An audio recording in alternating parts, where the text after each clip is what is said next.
We're live, I think. Boy, I sure hope that. No, don't go live yet. Uh, Too late. I think. Wait, say something again. Hello? Hello? Hey, you're kind of there. You're a little quiet. Am I here? I'm just gonna bump you up a little bit. There we go. It's important to have Zyga nice and loud, as nature intended. Lala can hear Zyga over on Twitch. That's perfect. Wait.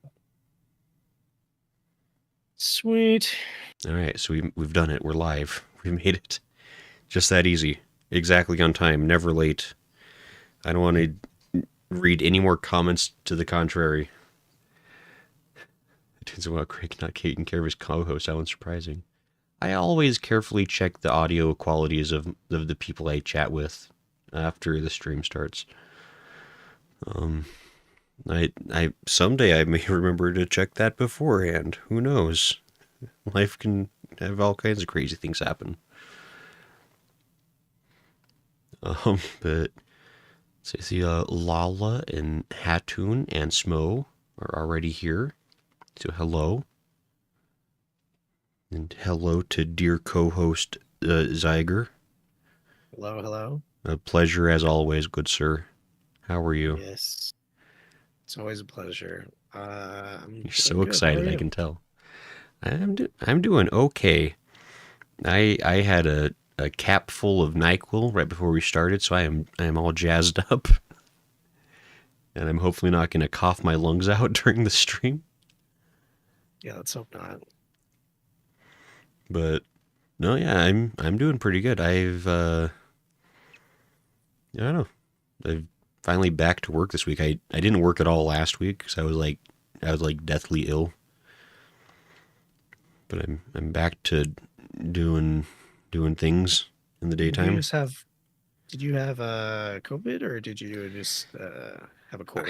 I don't know. I had like the devil flu. It was like I mean actually I do want to know because that's probably the sickest I've been since I had COVID.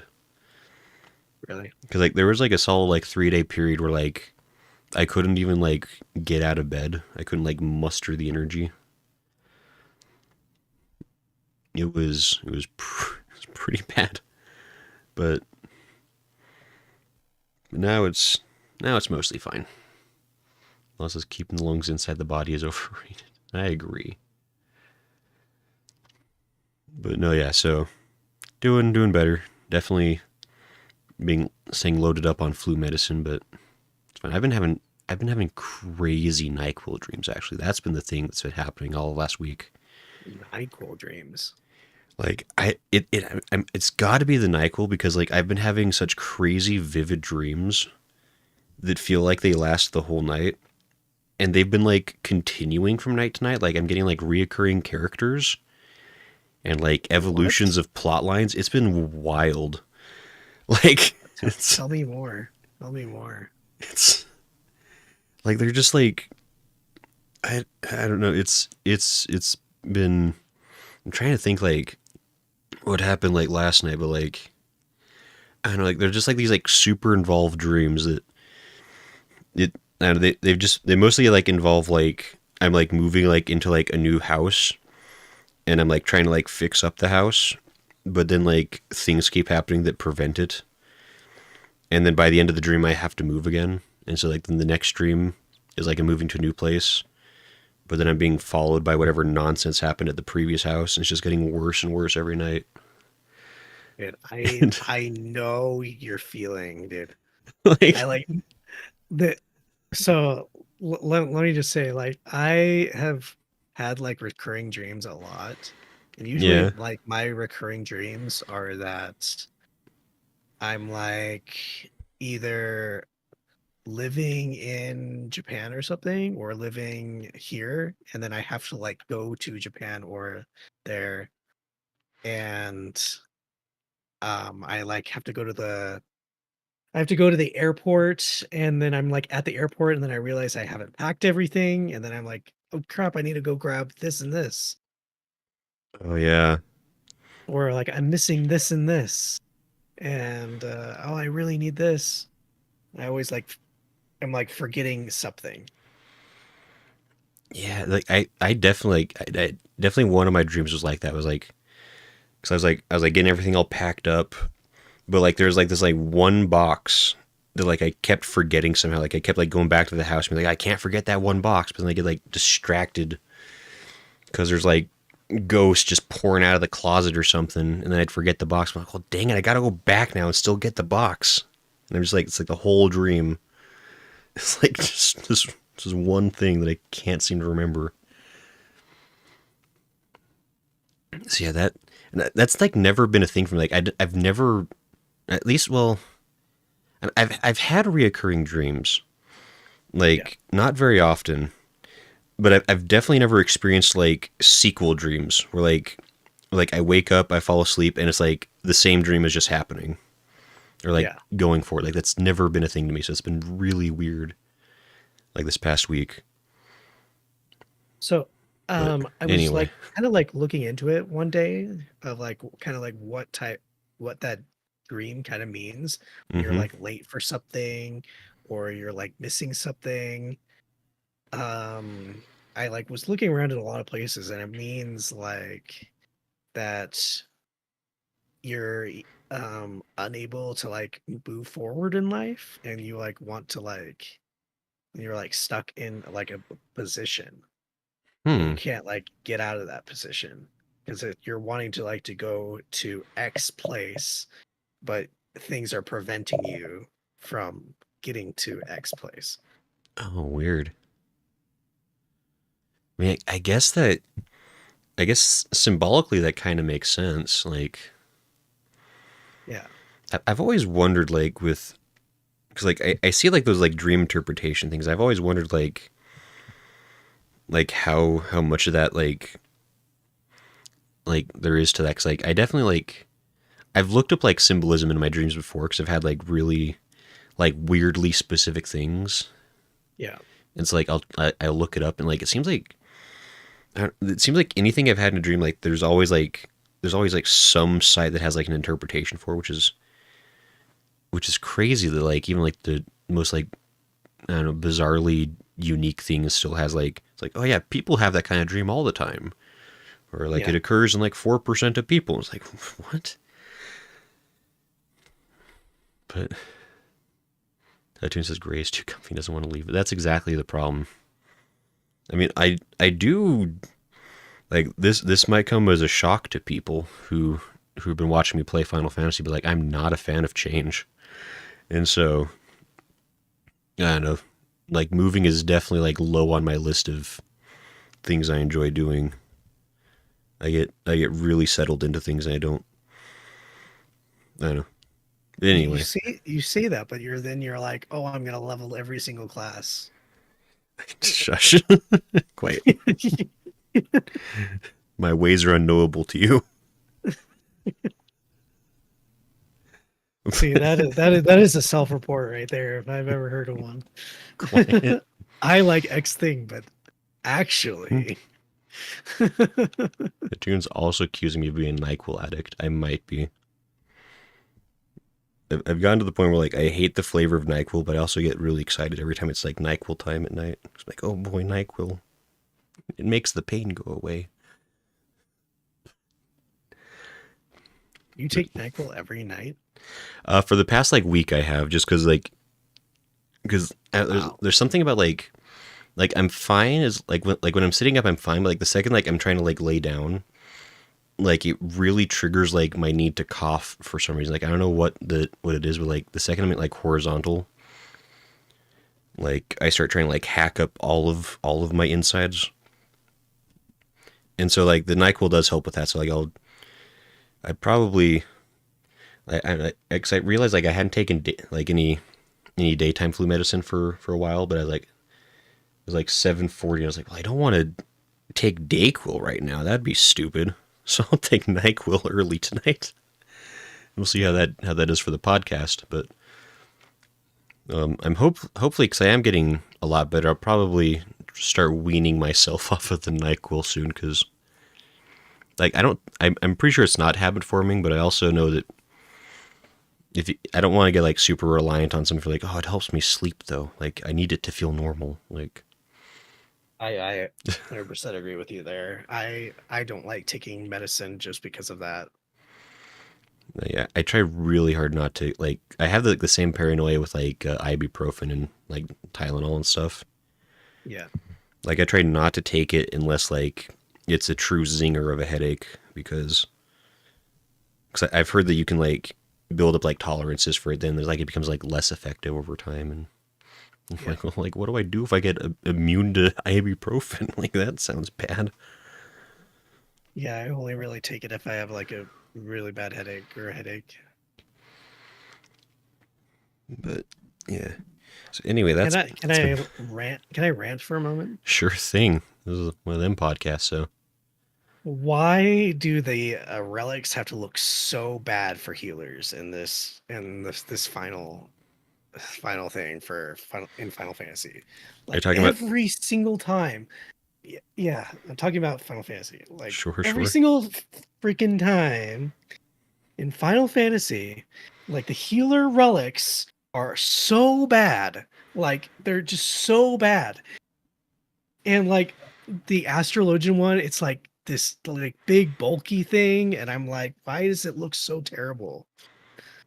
And I'm then the sorry. white mage one looks like someone vomited on the ground and then picked it up, a staff.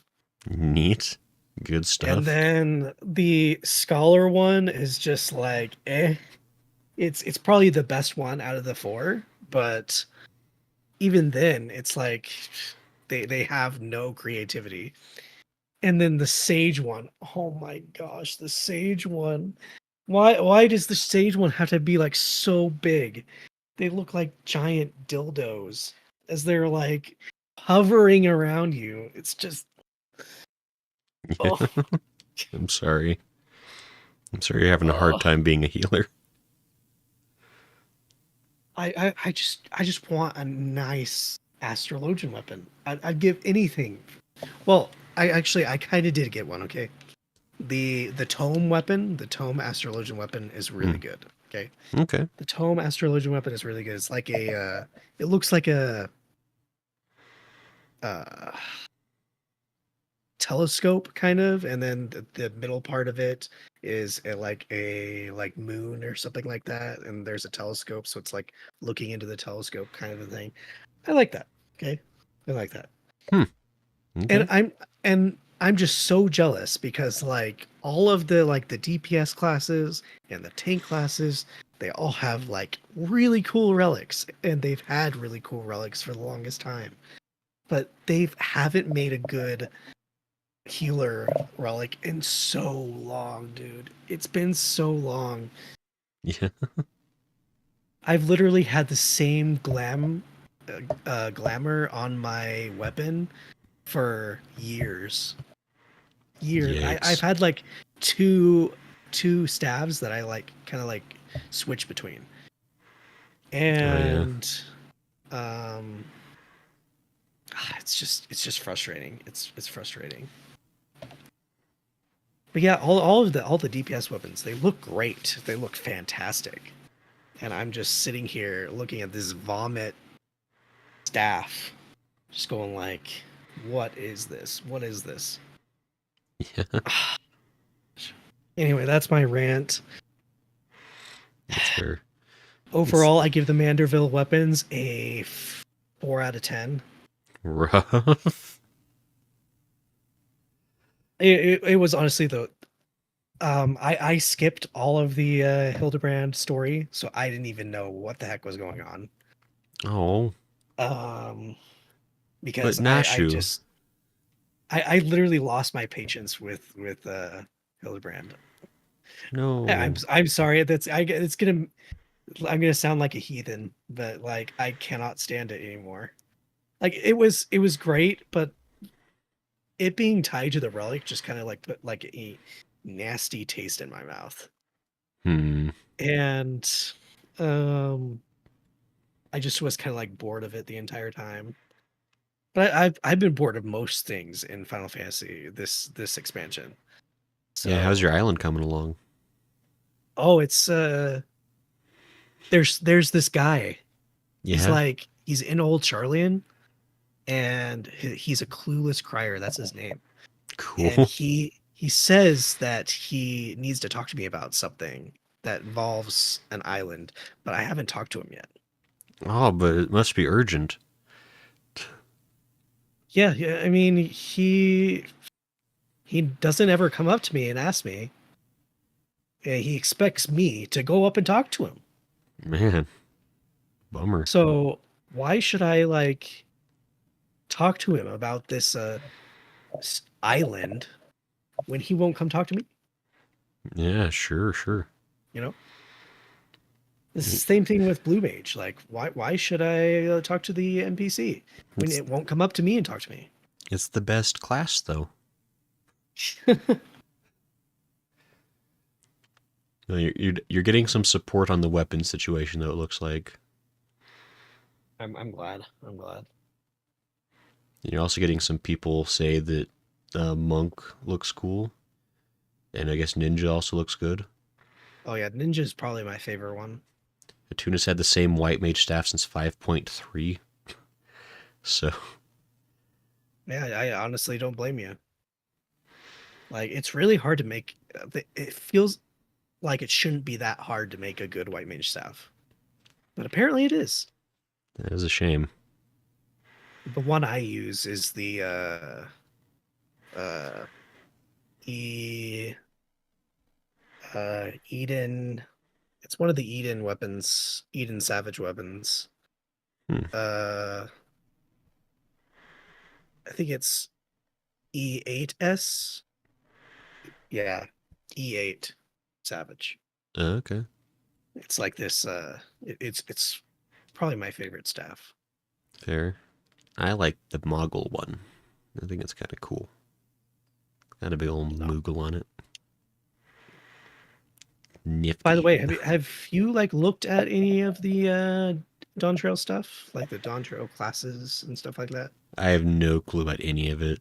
I think I've seen like the logo of the word Dawn Trail, but I pretty I much just mean, steered clear.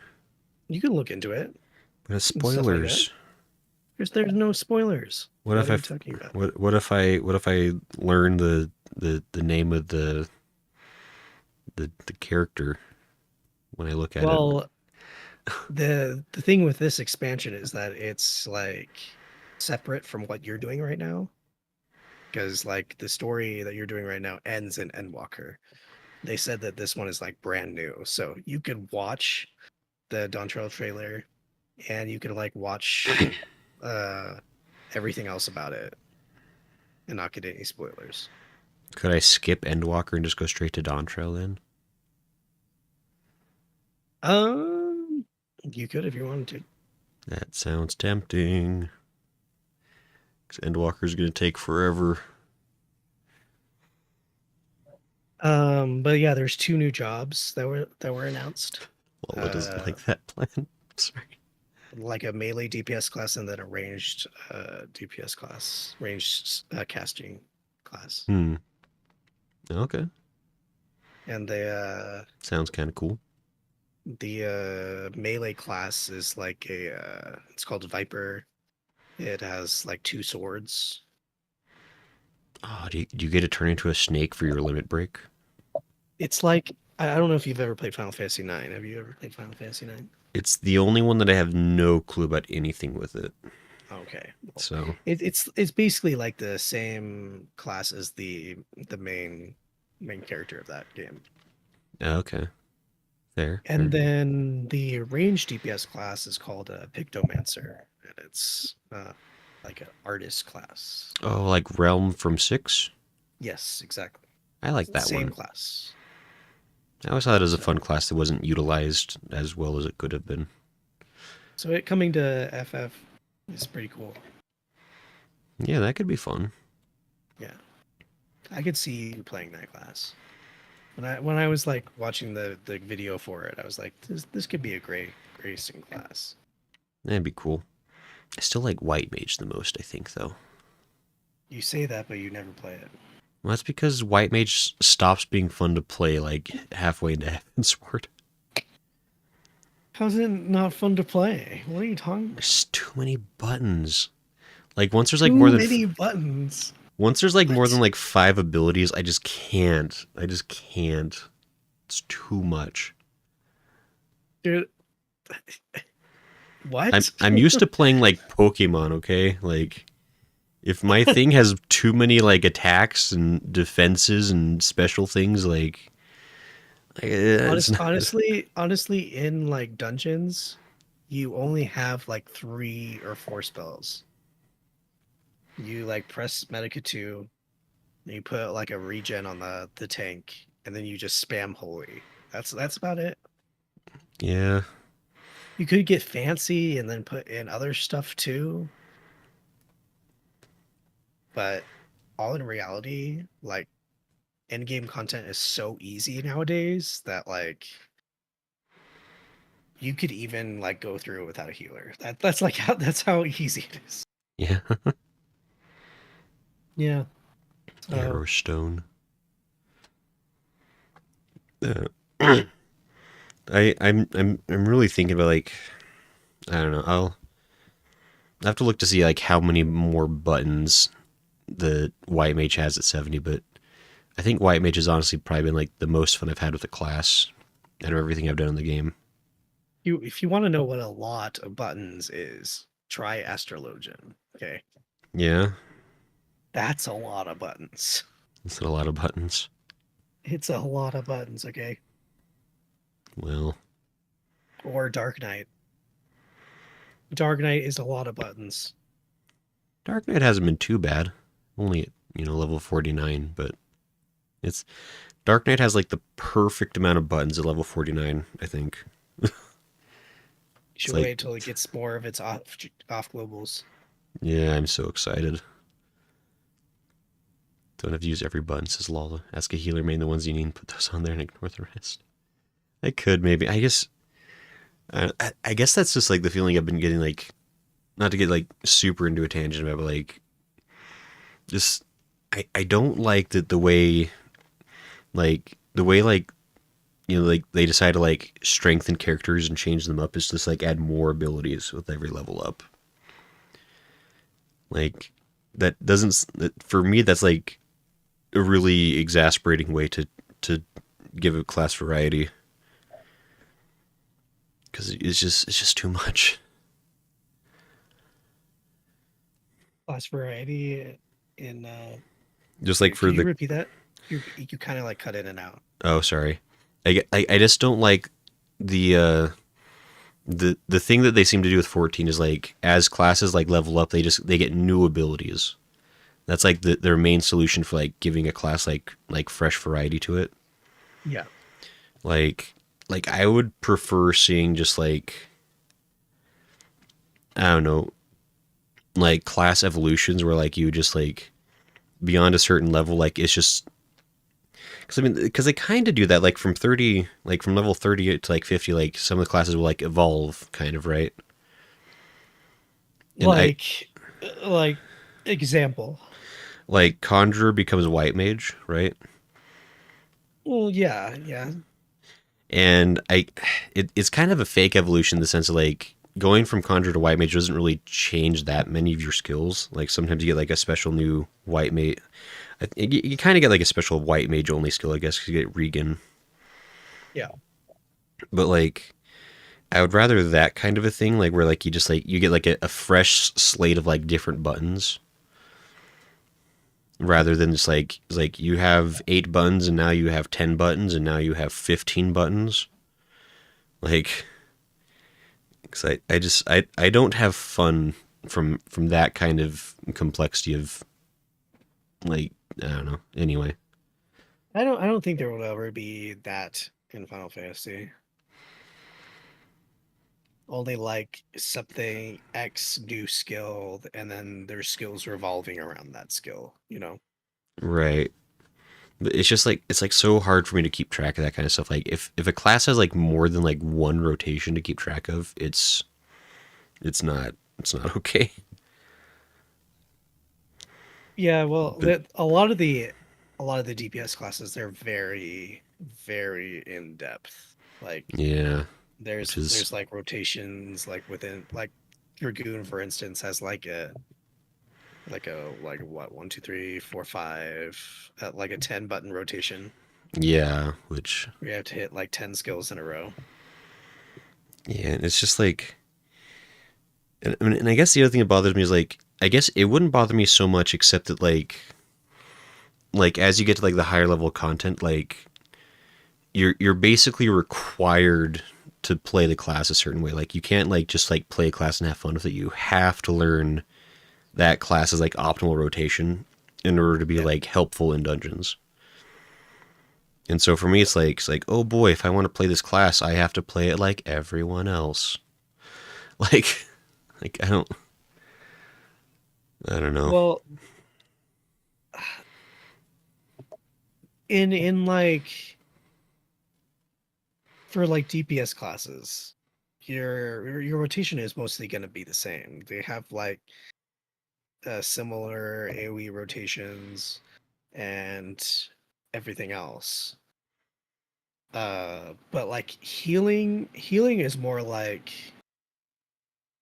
healing and tank are probably the most brain dead things out of like dungeons and stuff like that.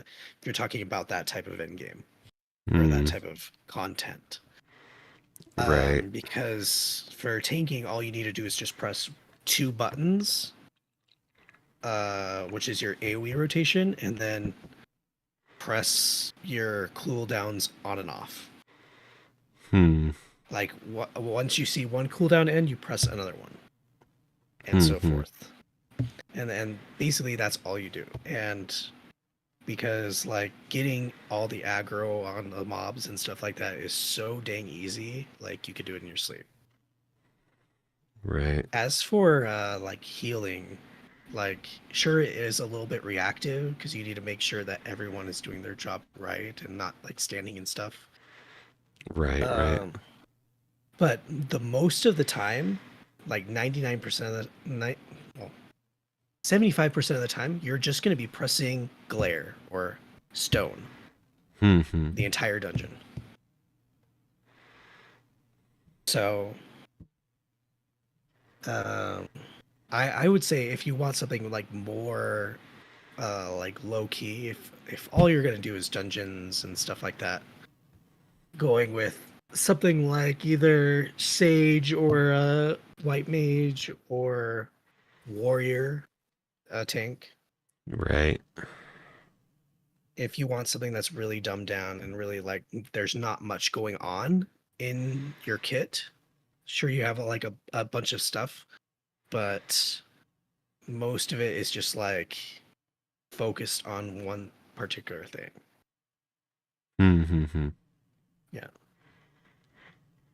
Right. So,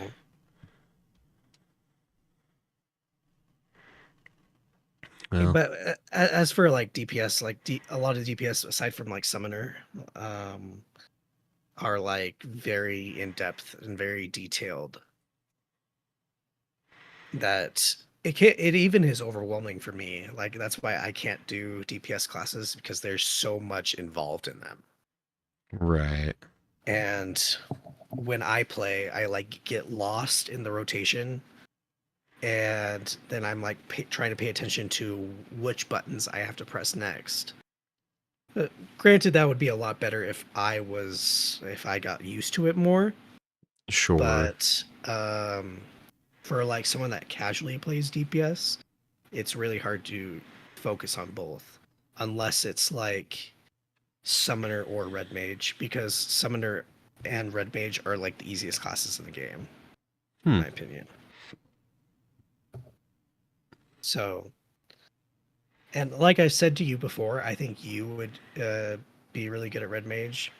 It's very simple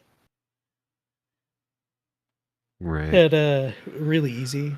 But yeah, that's my thoughts on like the classes of 14 as a whole. Like, Right. yeah, Yeah. And I may. I mean, I do want to like get like just like try out the class eventually, just so I could like be like to kind of like get a feel for the different play styles of it. yeah, I just wish that like play styles like weren't locked to classes because I like the look of Dragoon the most, but I feel like I would hate the play of Dragoon the most, if that makes sense. Yeah, I'm surprised because like Dragoon right now, well, it's gonna be reworked soon, but Dragoon right now is a class. Yeah. It's a class. It's it has like yeah that 10 button rotation, and inside that 10 button rotation you're like constantly pressing buttons inside that 10 button rotation. It's pretty crazy. Yeah. And if you're wanting to play it like at a higher level, then you have to like learn how to like hold, not like dump all your load at once and then save things for certain times. And it's a challenge, let me tell you. Yeah. It's unfortunate. And I am seeing the words people say. I like some And of what yeah, you're saying, I and I'm a, agree. I agree with Lala that I think your problems will be solved if we went through your bars. I probably should at some point, 'cause I really have just like willy nilly put stuff on there, Yeah. and I Yeah. haven't. Yeah. Yeah, exactly. Like But, if I could like sit you down and like kind of like teach you the ins and outs of like X class right. or whatever class, like I could definitely do that because I know most of the classes inside and out. They're except for a lot of the DPS classes. I usually have to like look at their rotations Mm-hmm. through like a video or something. But Right. for Right. healers and tanks, I know everything. So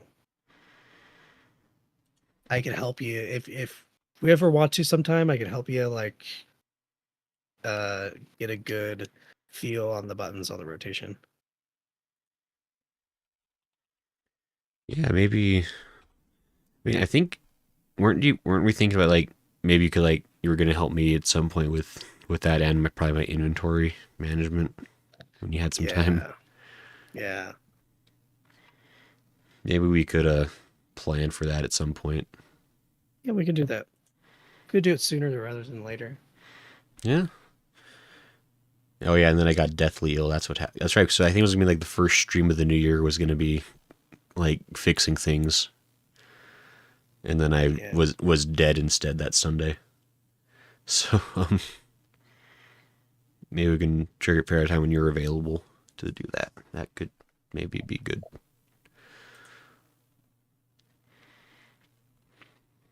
But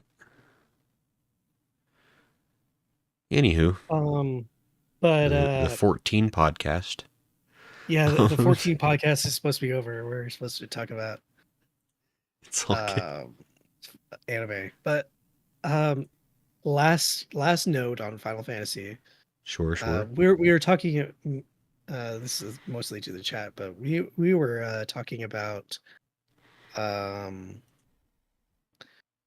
what was it? Like doing next time a Final Fantasy podcast, Final Fantasy 14 podcast, where we talk about since he finished 4.3, we could talk about the story up to 4.3. Right.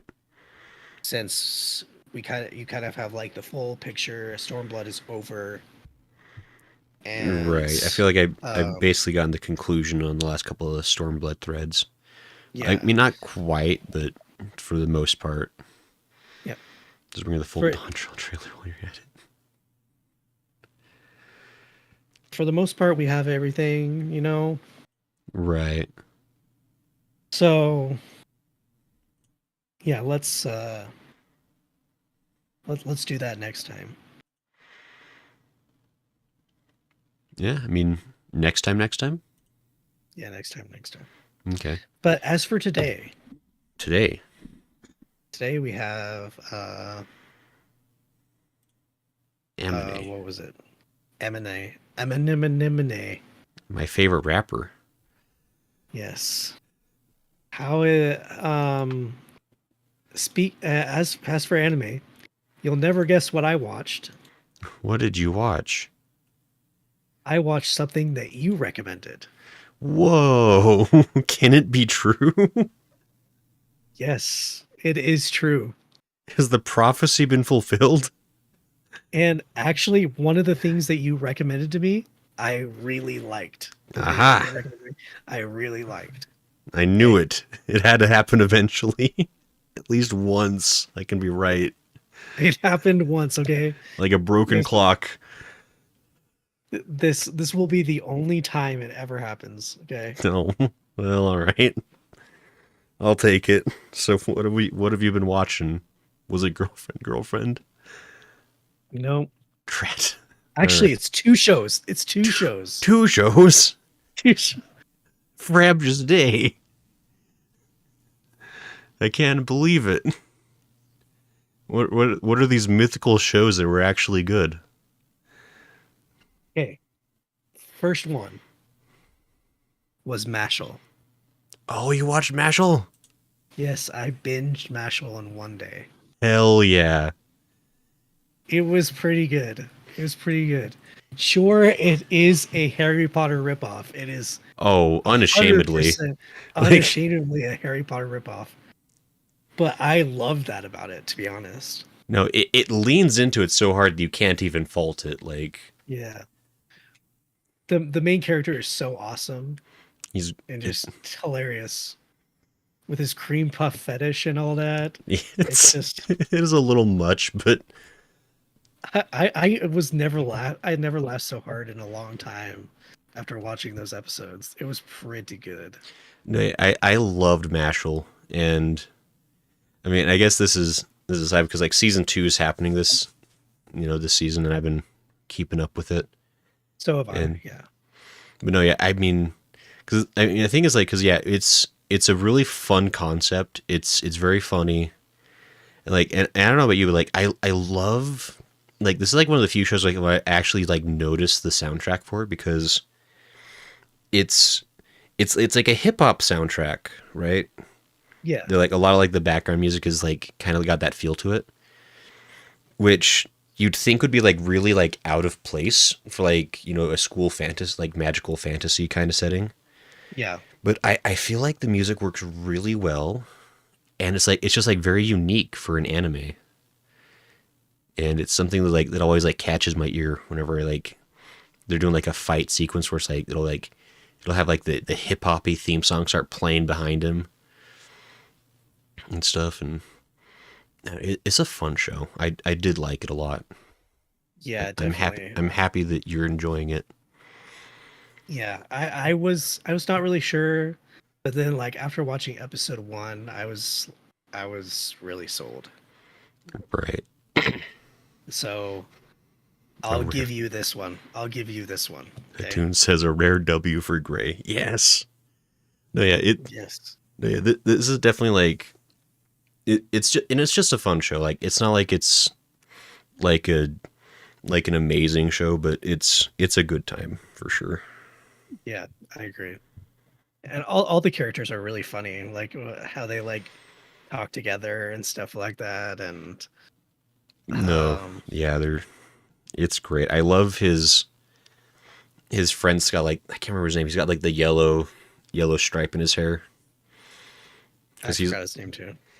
he's like just like the meek kind of normal guy in the group, and he's constantly just like he's like why am I here? This is terrible. Oh, oh yeah, that guy. Yeah, that guy. He's basically just the background character. Yeah, Yeah. he's constantly just like yeah, he's just like the one normal guy in like the room full of crazy people, and you always just like poor kid. Yeah. But no, yeah, Uh, it's worth checking out. my favorite part was when they were like cooking or whatever, and then he's cooking, and then what he's making like turns into a cream puff, and he's like, "How did you do that? I watched you the entire time. How did it turn into a cream puff?" And he's just like nom. He just eats it. Yeah, I mean the cream puff thing is like I mean I guess it's like it's like one of those things like it's like he's got to have a like a quirky funny thing. But and again it's like they lean into it so hard that you're like all right. Like I'll Yeah. allow this. Like I think it's like what makes the show work so well is like it just fully embraces all of its nonsense. Like Yeah. So Okay, and then the second one sure, sure. was 100 girlfriends Yeah. that really, really, really love you. It's pretty cringe, but pretty fun. I've only seen 3 episodes so far. Yeah. And it's honestly really funny. It's really funny. Yeah, It's a I lot better. It's a lot better than Girlfriend in my opinion, just because of just how like more focused on comedy it is. right, yeah. It's another one that just really leans hardcore into how stupid the premise is. Yeah. And if you're willing to go along with it, it's pretty funny. And like the girls like on that first episode when they like immediately fall in love with him and then they're like trying to compete for him and Yeah. then just like it's really funny. It's really funny. No, yeah, the two main girls are like definitely like my favorite characters in the show. They're so funny, especially like Yeah. together. Like they just have great interactions all the time. Oh yeah, definitely, definitely. And then the second episode where they were trying to like figure out the kissing thing, the Yeah, first kiss, that was which hilarious. it's super funny. I mean, and it also might be like the most like autistic thing I've ever seen, It like is. in an anime. Like it's so like it's so absurd and like just like so completely like overthought. It's just like what is wrong with these people? Yeah. Yeah, he But like thinks of this like crazy plan. And the one tsundere girl's like, "Are you serious about this plan?" And the other girl's like, "This is the greatest thing ever." I know I'm like, it, that's always how it is. It's always like Rentaro and her like this is great, and it's like the other girl who's like the actual like smart person like this is a terrible idea. Why like but she's like desperate enough. She's like she'll go along with it anyway. She's like I can't lose no matter what. yeah, But it's very fun. Like I finished up the rest of the series finally actually just last weekend, and it definitely it stays entertaining the whole way. yeah. And Lola says her husband liked it, but it got weird. Yeah, I mean, I will say, man, I don't know how it is in the manga.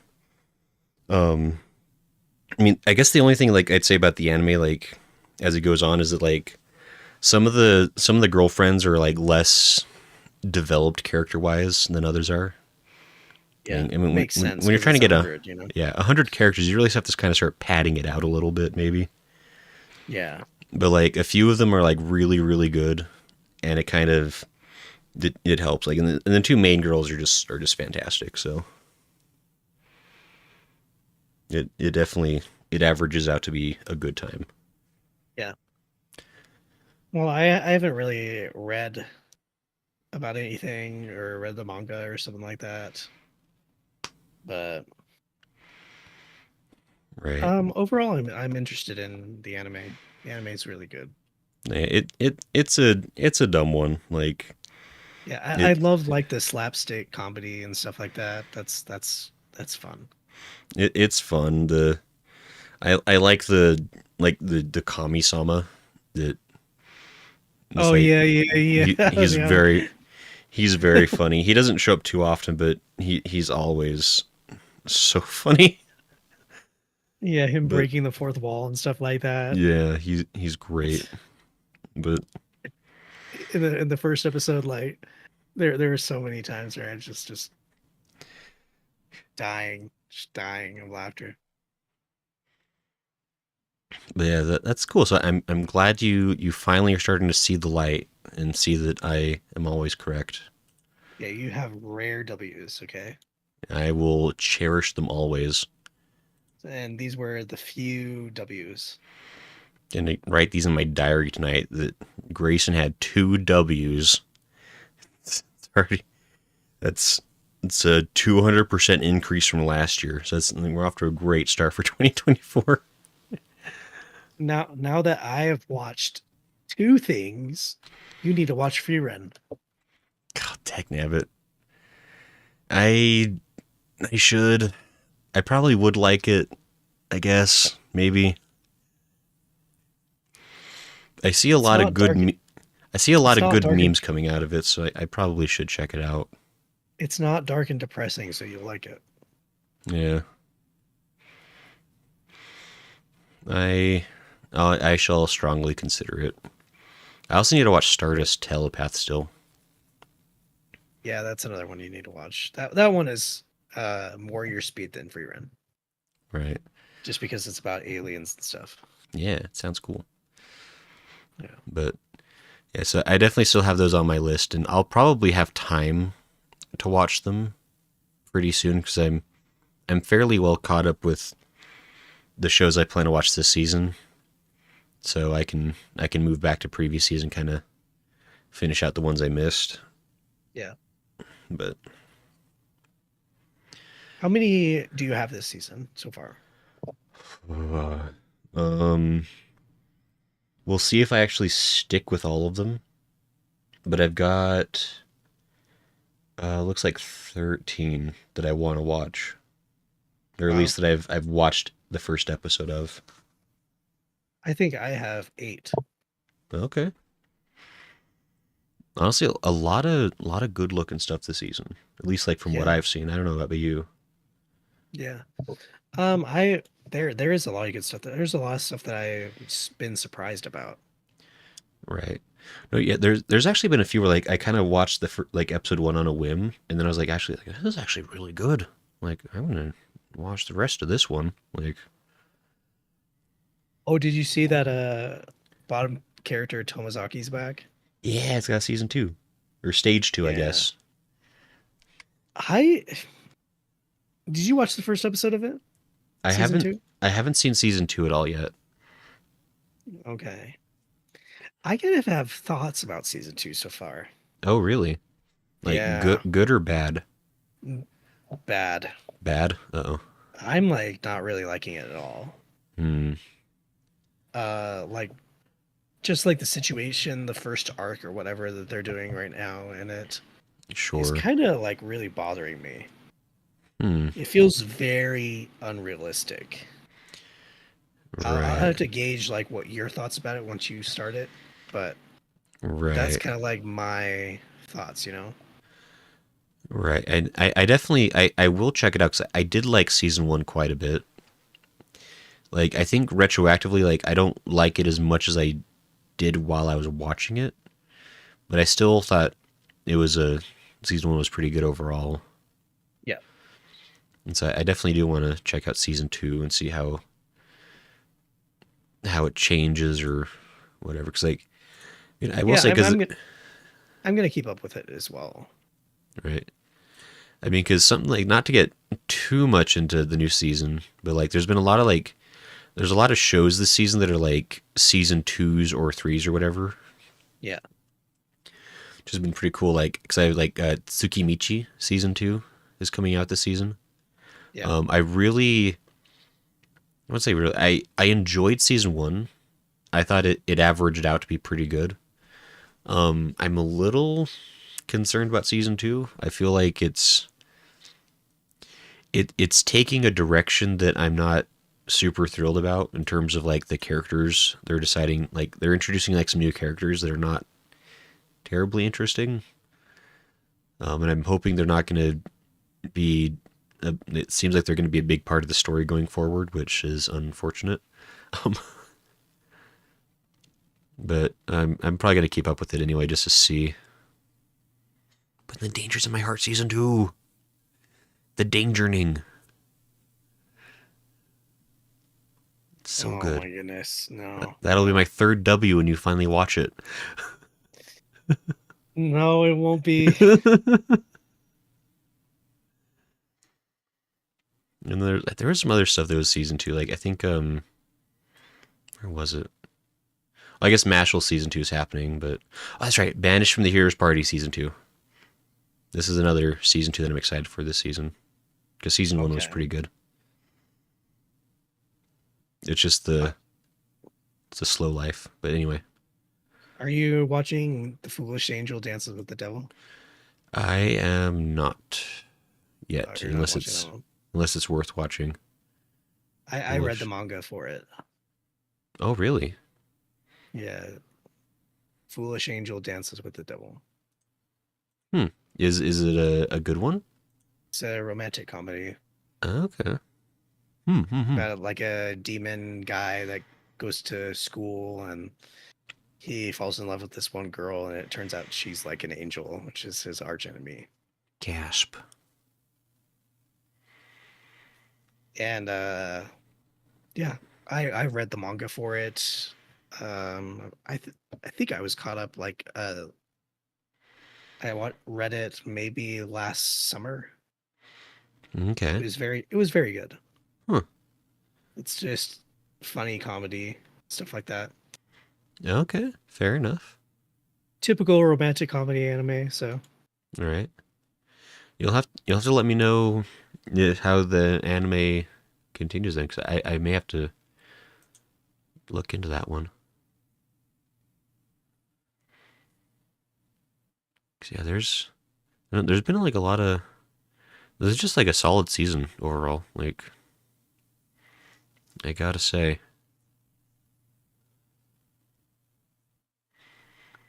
like I guess speaking of adaptations, I was looking forward to the Unwanted Undead Adventurer. the unwanted undead adventure.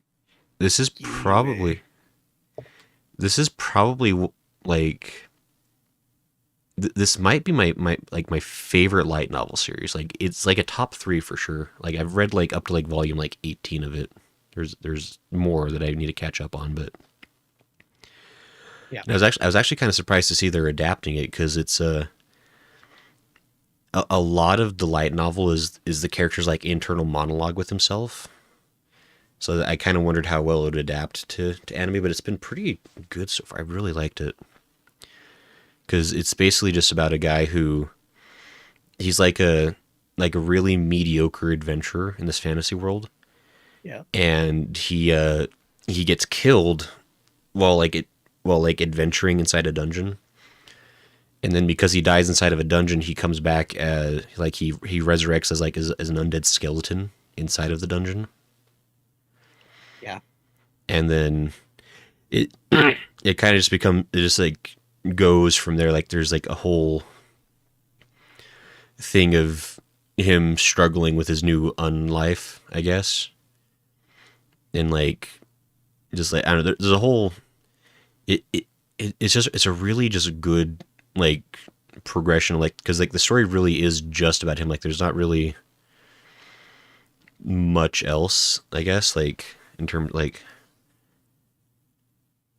I don't know, because like even like 18 volumes in, like there hasn't been like any grand reveal of like some big like ulterior story happening. Like it really is like just about him and his own personal journey of being undead.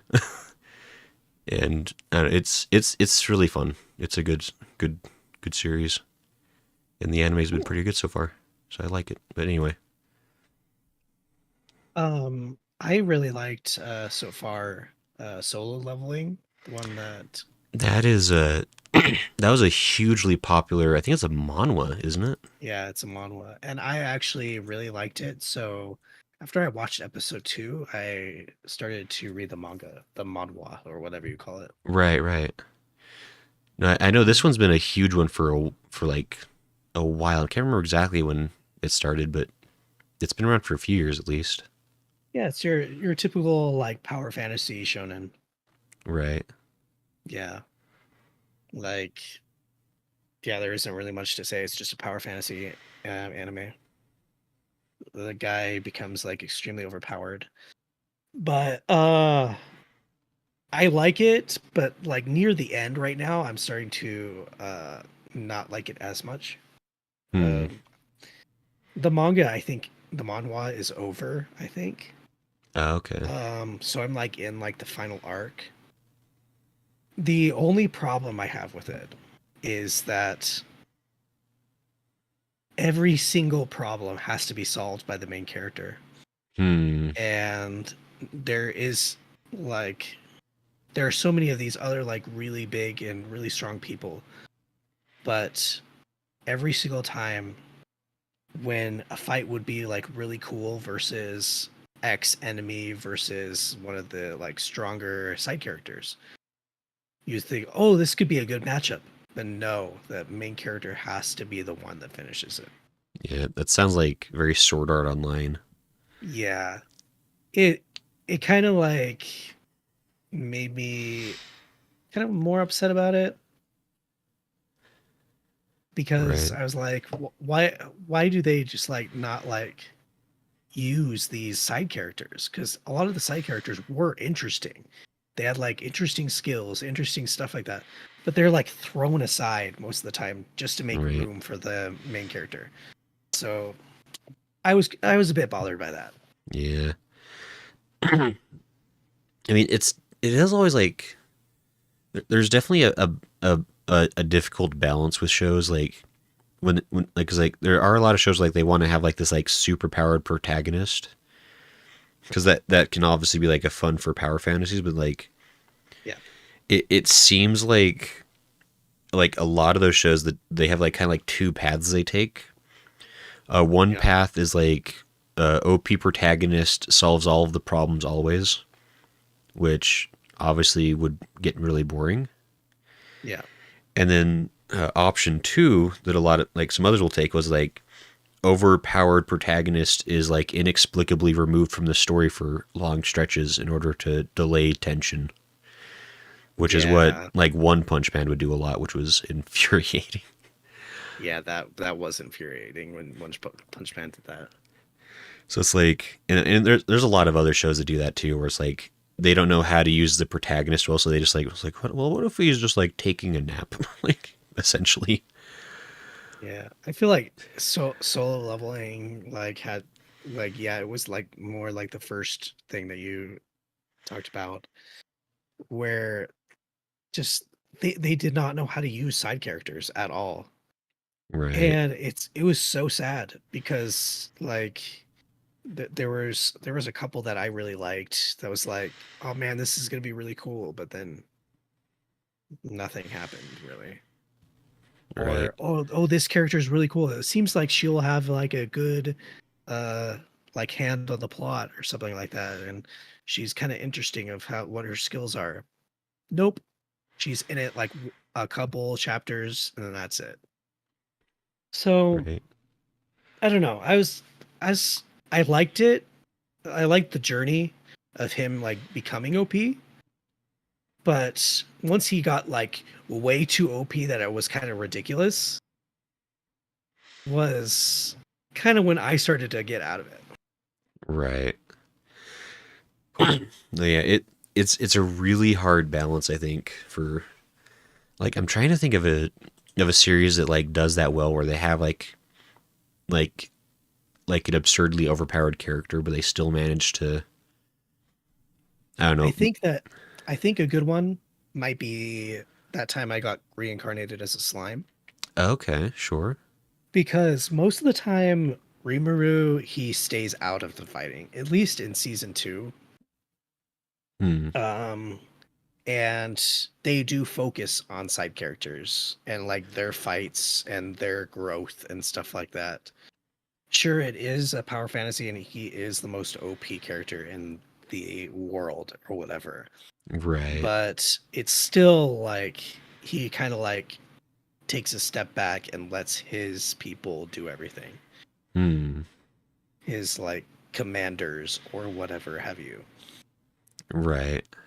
which I like because then it's like not showing he has to like solve everything, every single problem. It's more like he's delegating, you fix this problem, or I am having you fight this guy or whatever.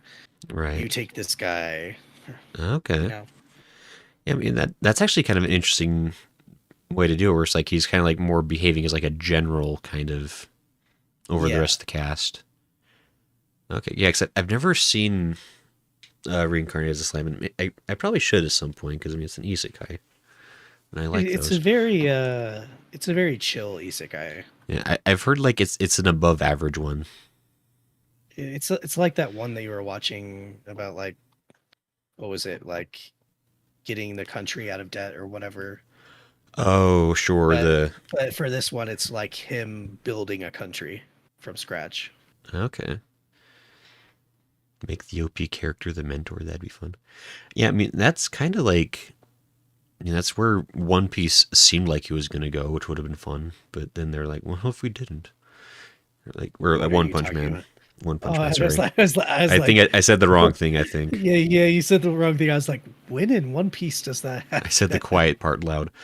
But One Punch Man, yeah. it's One, all right. one, one, One Punch Man, I think was. This is gonna be a hot take, Hmm.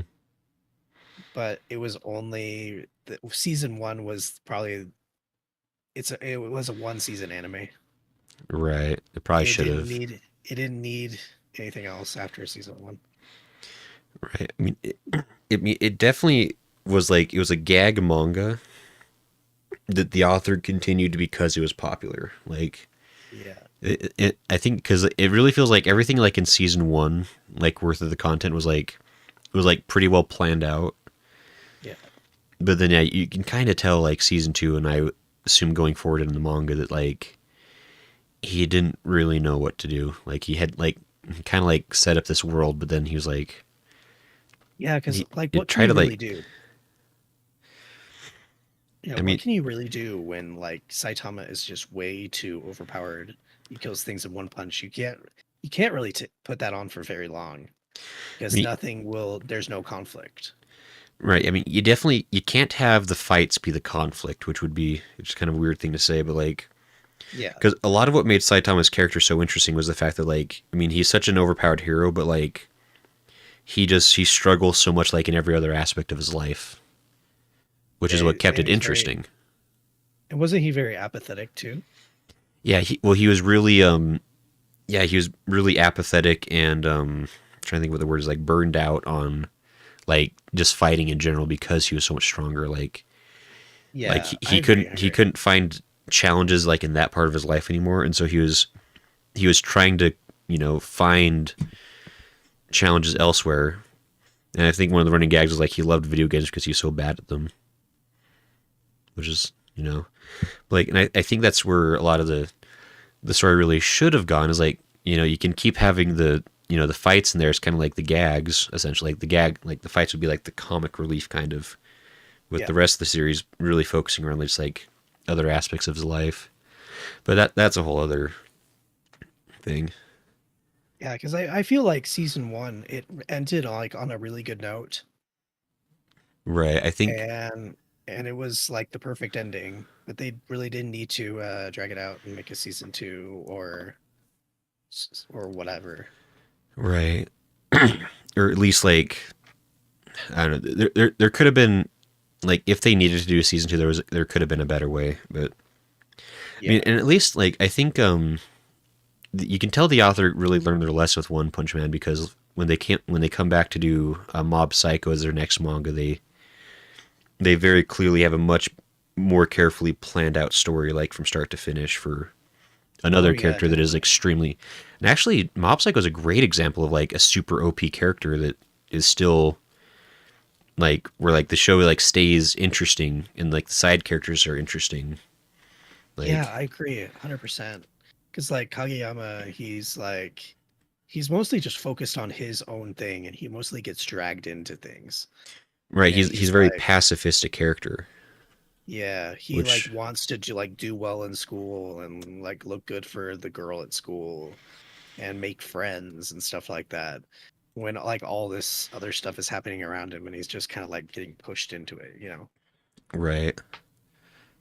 Yeah, so I think Mob Psycho is a really good example of just how you can do like OP characters in an interesting dynamic way. Like, 'cause I mean, because Mob Psycho is a fantastic. Like all three seasons are like it's almost like every season's better than the last. Like it's just a solid show.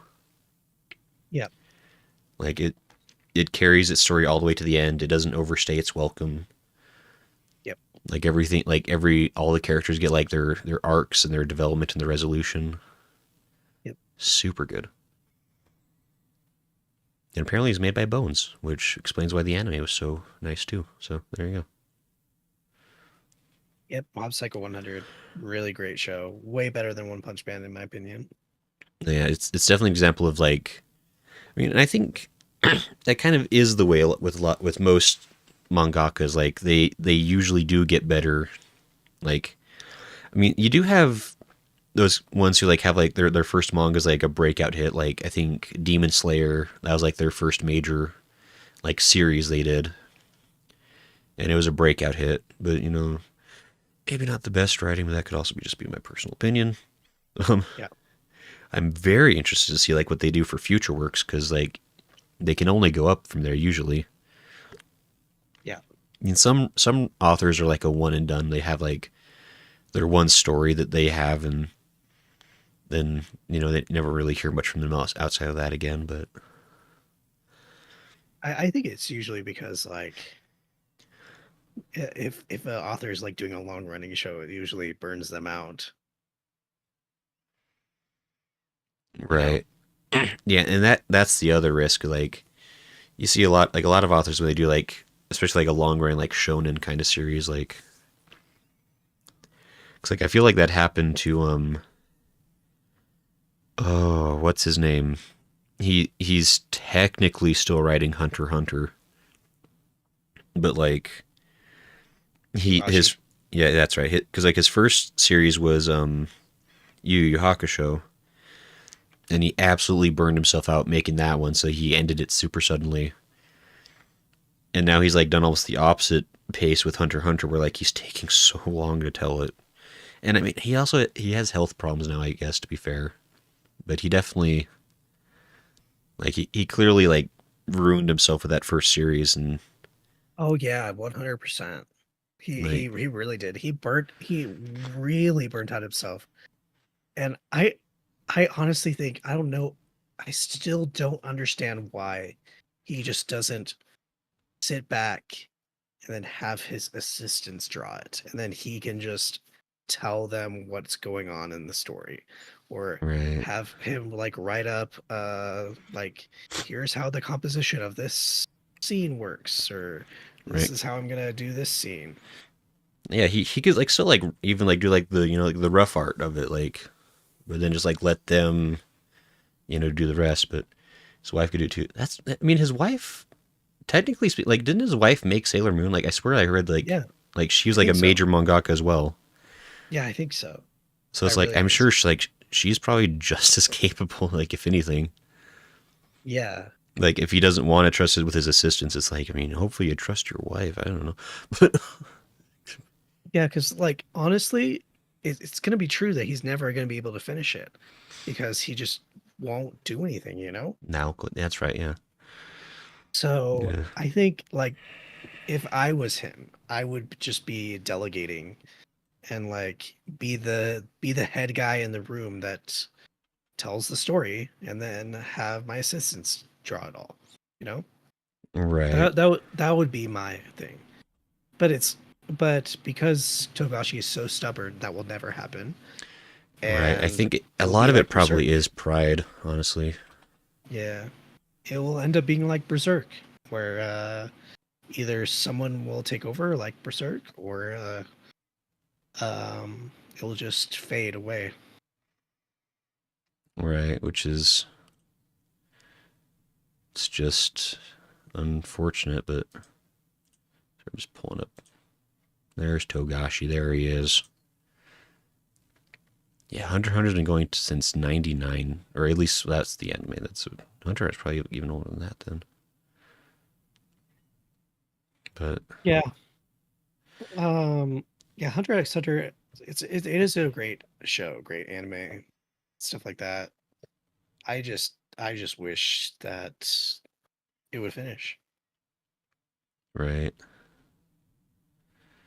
he's born in '66, so he's almost 60 years old. He's like 57 or 56 maybe. Yeah. And yeah, yeah, Naoko Takeuchi, the creator of Sailor Moon.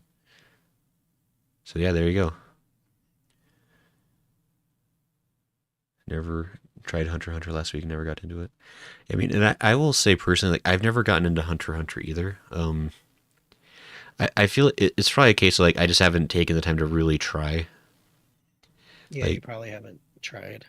I feel like I would like it though because I mean, Yu Yu Hakusho still is probably like my all time favorite shonen in terms of just like, Honestly, though, it's way different than Yu Yu Hakusho.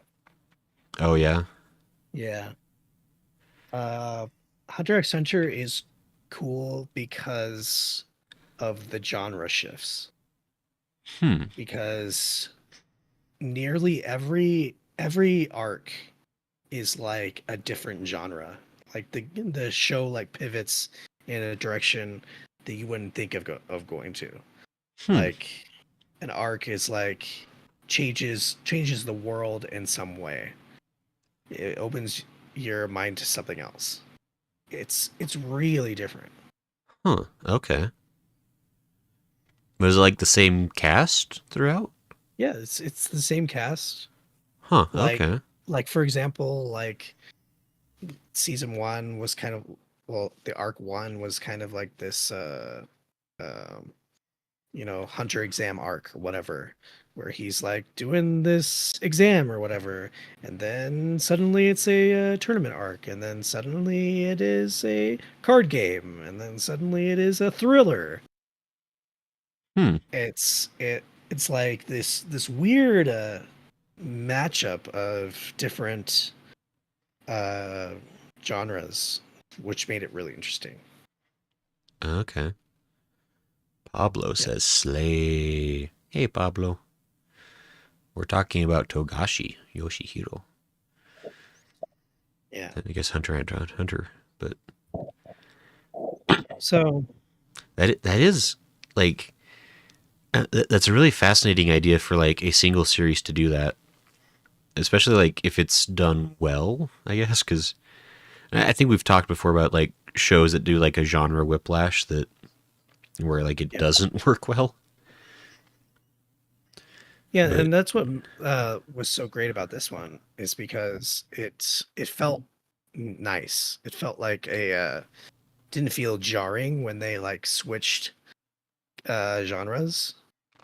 It kind of felt right, like a gradual like okay, this is the story here. huh? Okay, unless I've heard some Yeah, Hunter fans. Okay, yeah, Lala. uh, Um, yeah, Lala. Like for Hunter x Hunter, like I always tell people if they're gonna watch Hunter x Hunter to stop after Chimera Ant, because you or there's this small arc after Chimera Ant, um, and just to stop right there after that arc, because anything after that you do not know if it's going to be finished or not. So you might as well just not read it at all. hmm,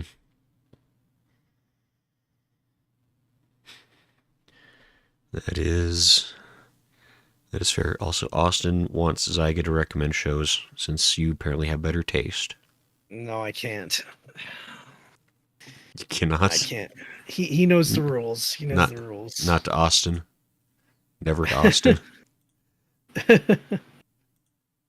Nor to Pablo. um.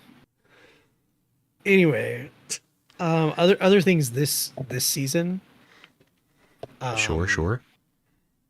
that I've been kind of interested in is, um, yeah, Classroom of the Elite came back. I think That I one was, remember you liked that one, all right. yeah, I really like that one. Okay. Season one was pretty good. Season two was really good. Season three so far is okay.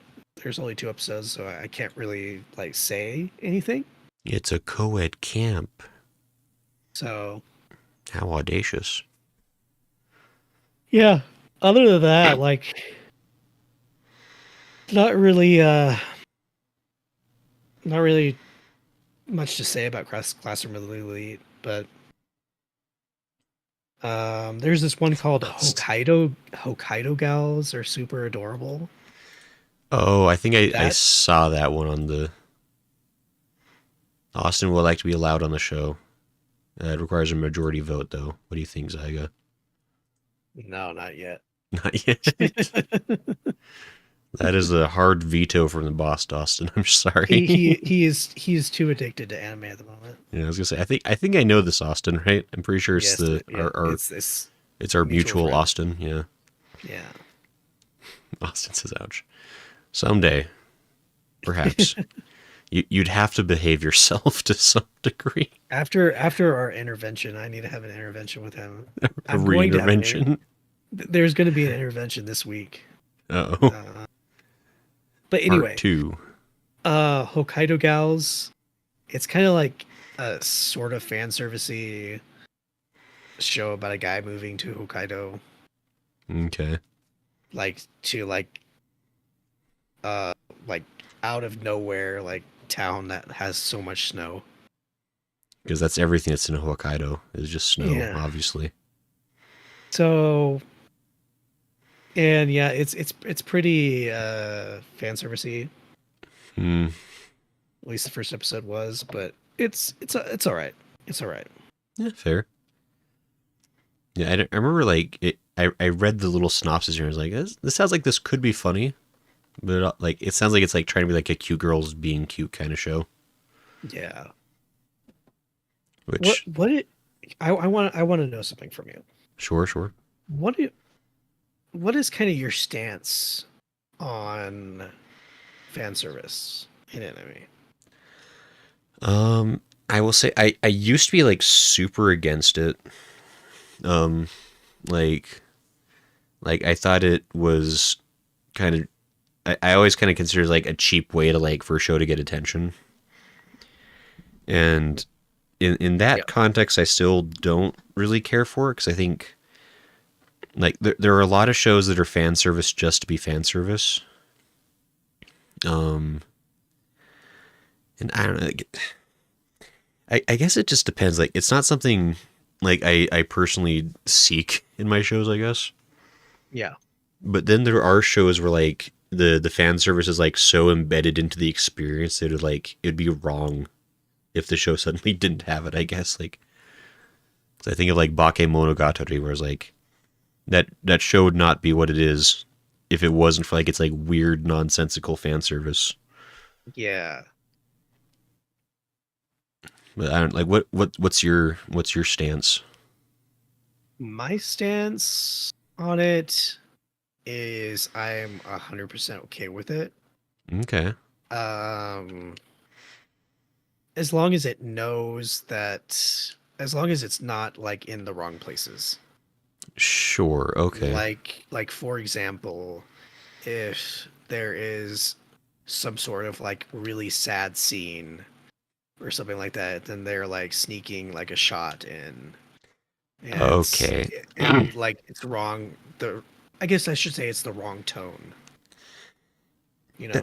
Yeah, actually, I can totally see that. I think I probably even brought up this example before, like on the podcast, but like High School of the Dead has always been a show that like super extra bothers me for its existence. Oh yeah, I could probably see why it's the same thing, right? The tone. Yeah, because I can specifically remember like watching episode one because like I was at a friend's house and he's like, oh, we got to watch this cool new zombie show, and I remember like episode one was like full of like fan servicey moments, but like the fan service was like being like interspersed like with people like getting eaten by zombies. Yeah. And so it's like a girl is like being devoured by zombies, but like her, you see like a flash of her panties as it's happening. I'm like, this is uncomfortable for like every reason. Like Yeah.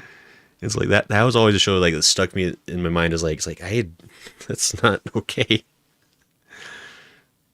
Yeah, like honestly, like for me, I think like fan service is okay. Like it's really brings like people to watch. I'd admit.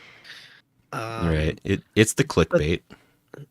there's also like a time and a place. Like if Sure. I were to like give like my example of one that I didn't like Right. was even though that it wasn't really fan service that did it, it was more like the tone. It was that Akami got killed one.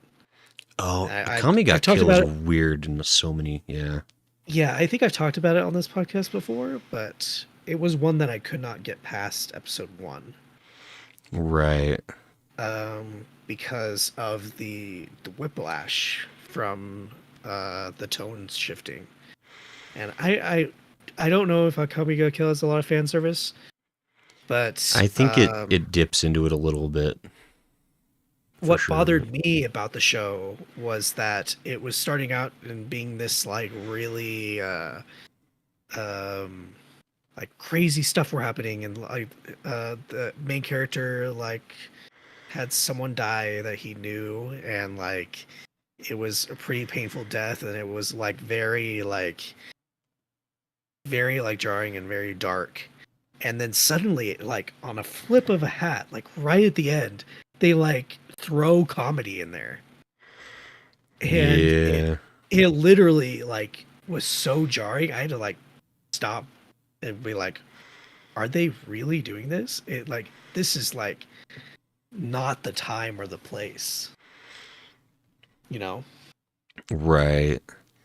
Yeah, I I hate those remember. type of shows. Yeah, I think that was another one. Like I watched like the first like two episodes of that one. I was like, because that was like when I heard like a lot of good things about it. And I was like, yeah, it's just like what is this show like? Yeah. See, Pablo says fan service has to happen to keep people watching. Austin says everyone loves a classic beach episode or the fever sick episode. I will say, like, as much like I'm not a huge fan of fan service, I do get mad if a romantic comedy doesn't have a beach episode. I feel cheated. Like I will say, like Okay. it's such a trope where it's like I feel like it's like you can't claim you're a rom com and then not have a beach episode, or at the very least an onsen episode. Like Yeah, I don't care it's how either the beach contrived. episode or it's the onsen. It's either one or the other, you know. I don't care how hard you have to work to force it to happen. Yeah. Like that's like something where it's like the show feels wrong somehow until like that happens for like episode 5 or 6. Yeah. Very true. Very true. Guzzer says gushing over magical girls. That's actually officially that's a show I didn't watch episode 1. But that's because gushing over magical girls might be officially the most uncomfy premise I've seen for a show ever. Because the main character basically becomes a magical girl villain, and it's all about how much she loves to torment magical girls. Oh my goodness. And I can Are you only watching this? I'm not going to. I considered Yeah. it because it's like, oh, it's a magical girl comedy. That could be fun. Then I read it and I was like, oh, this is gonna get weird. Like Oh I boy. don't need to watch the show to know exactly what this show is going to be about. It's like Yeah, this is an example of like it's like, you know, if you like that kind of fan service, here's your show. Yeah, I want to good reference, I Goodsworth. want to see the trigger one. The trigger I one. haven't watched episode 1 yet. Which is the trigger one from this season? Uh it's called I'm what is curious it now. called? I didn't realize Trigger had a Oh, series. it's down a bit. It's I think it's under Dangers of My Heart on the list. Uh no, it's under it's Delicious in Dungeon. That's what it's called. Yes. Oh, that's Trigger. Yeah, that's Studio Trigger. I want to That watch it. that makes so I watched the first 2 episodes. Okay. It's pretty good. The fact that it's Trigger makes so much sense actually, because it is. Oh, this show is wild. I freaking love it. Really? Um, You like it? it's very funny. It's very good. You have to be kind of like on board with the premise because it's literally like because the whole show is an excuse to be like kind of like a foodie show, like fantasy food, I guess. Yeah. But basically, like the main character's sister gets eaten by a dragon, like in the very start of the episode 1, and so the whole series is like it's like we got to get revenge, and they're going back into the dungeon to kill the dragon and eat it. Okay. And They're gonna. Okay. I was like, Okay, and then I like had to process that for a second. So that that's a neat premise. so Keep it's going. it's a bold and original premise. But I mean, because part of it is like, because like it's like the three main characters, like they're trying to go, cause like I mean, they're trying like loosely they're trying to rescue his sister. I mean, we'll see how if they get there quick enough. They're sure taking their time. But they're super poor. Like they ran out of money, so they're like, it's like, oh, we can't afford the provisions. We need to go back to this dungeon. But then they meet this dwarf who's like a psycho guy who's like lived inside the dungeon for 10 years. And he's like, I'll teach you the ways to survive in this dungeon. Yeah. And so it's pretty fun. It's great. Pablo's about to say that show. It's gushing over magical girls is a 5 out of 10 as well. Fair. And Uramichi Onisan had a beach episode. But they had the best beach episode because it took place in the dead of winter, and so everyone hated being at the beach because it was super cold. But like the whole thing is like they were filming like ahead of schedule for like a summer episode, and so everyone has to like pretend they're having like a fun summer at the beach, even though like it's like 20 degrees. Uramichi Onisan is a fantastic show. We're talking about how much of a crapshoot Blue Exorcist. I have not seen the new Blue Exorcist season actually. Either have I. I've not seen the new one. Like Blue I Exorcist happened so long ago that it did. I was like shocked. I was like, they're doing a more. Like I'm surprised it was that popular to get another one. I don't remember anybody really talking about the original series. Like I vaguely remember watching it, like 'cause I think it was like on Adult Swim.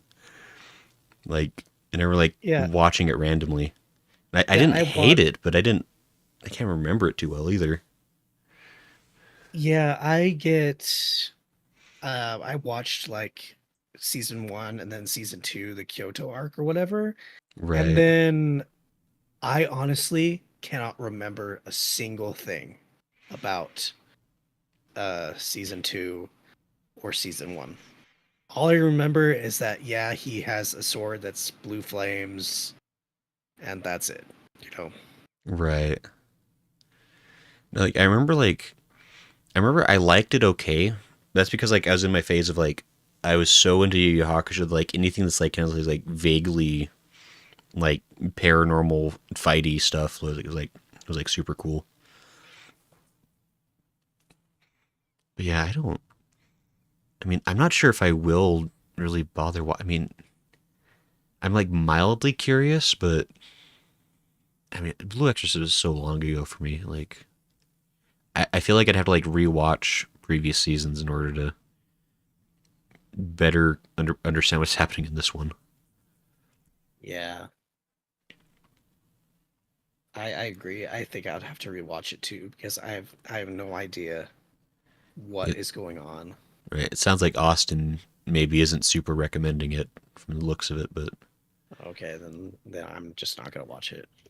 Goodzer says, I will say gushing over magical girls, at least the manga wasn't that bad. Exposed a little too deep into fetishistic territory, which is not shocking to me. I can only imagine. But otherwise, the character development and story is interesting. Hmm. I mean, I will say, like, I remember, like, something that kind of struck because like, I watched, like, I watched the trailer, like, just, like, the opening credits of Gushing Over Magical Girls, just so I want to get an idea of the show. The main character looks exactly like, what was her name? Tomoki from it's your guys' fault I'm not popular. Yeah. Like super strong Tomoki vibes, which was also another reason I was like, this might not be my show. Hmm. Like, and it says Blue Exorcist had a neat setting, but I felt flat in applying its setting to its strong points.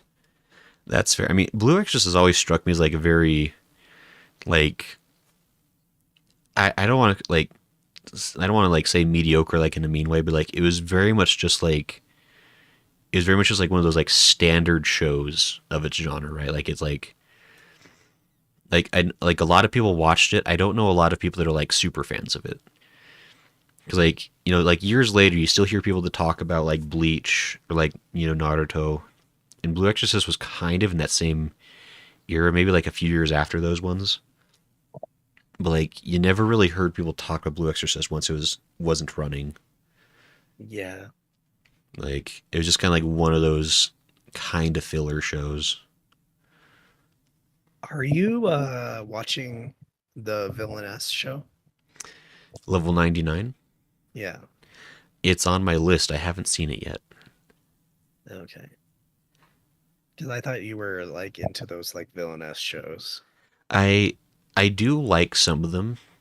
Like I'm definitely gonna check out this one. There is another villainous show happening this season that I've started watching that I enjoy. Let Hmm. me see if I can. Doctor Elise. This one's got a pretty fun premise.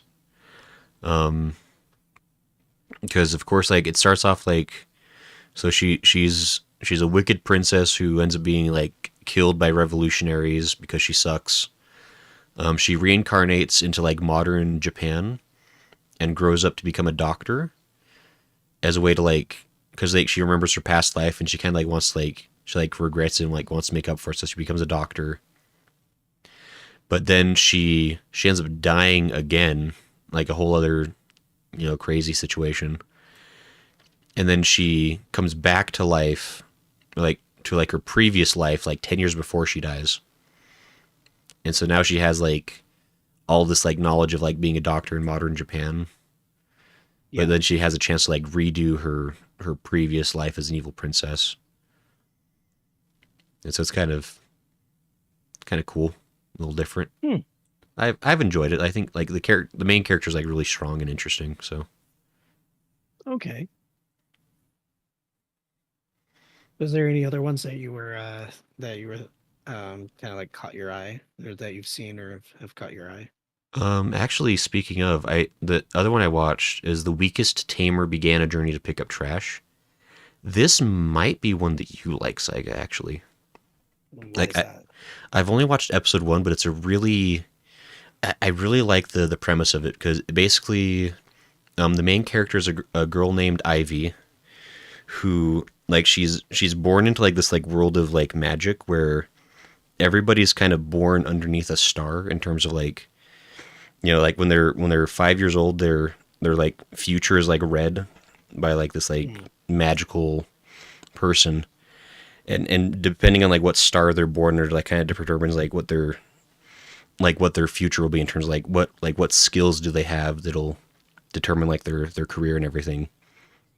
But she's born without a star, and so it's never happened before in the small village she's lived in, and so they end up like they basically like chase her out of town because like they think she's like some like weird evil omen because she doesn't have a star. And so it's like about this like little she's like just like this like little kid who's like she's like born without any abilities apparently. But then she comes across like a slime that's like it's called like I can't remember. It's like a disintegrating slime or something. Like it's like the weakest kind of slime that exists. Like they're so small and weak that they usually get like like even like the wind will like knock them over and kill them. Like Okay, okay.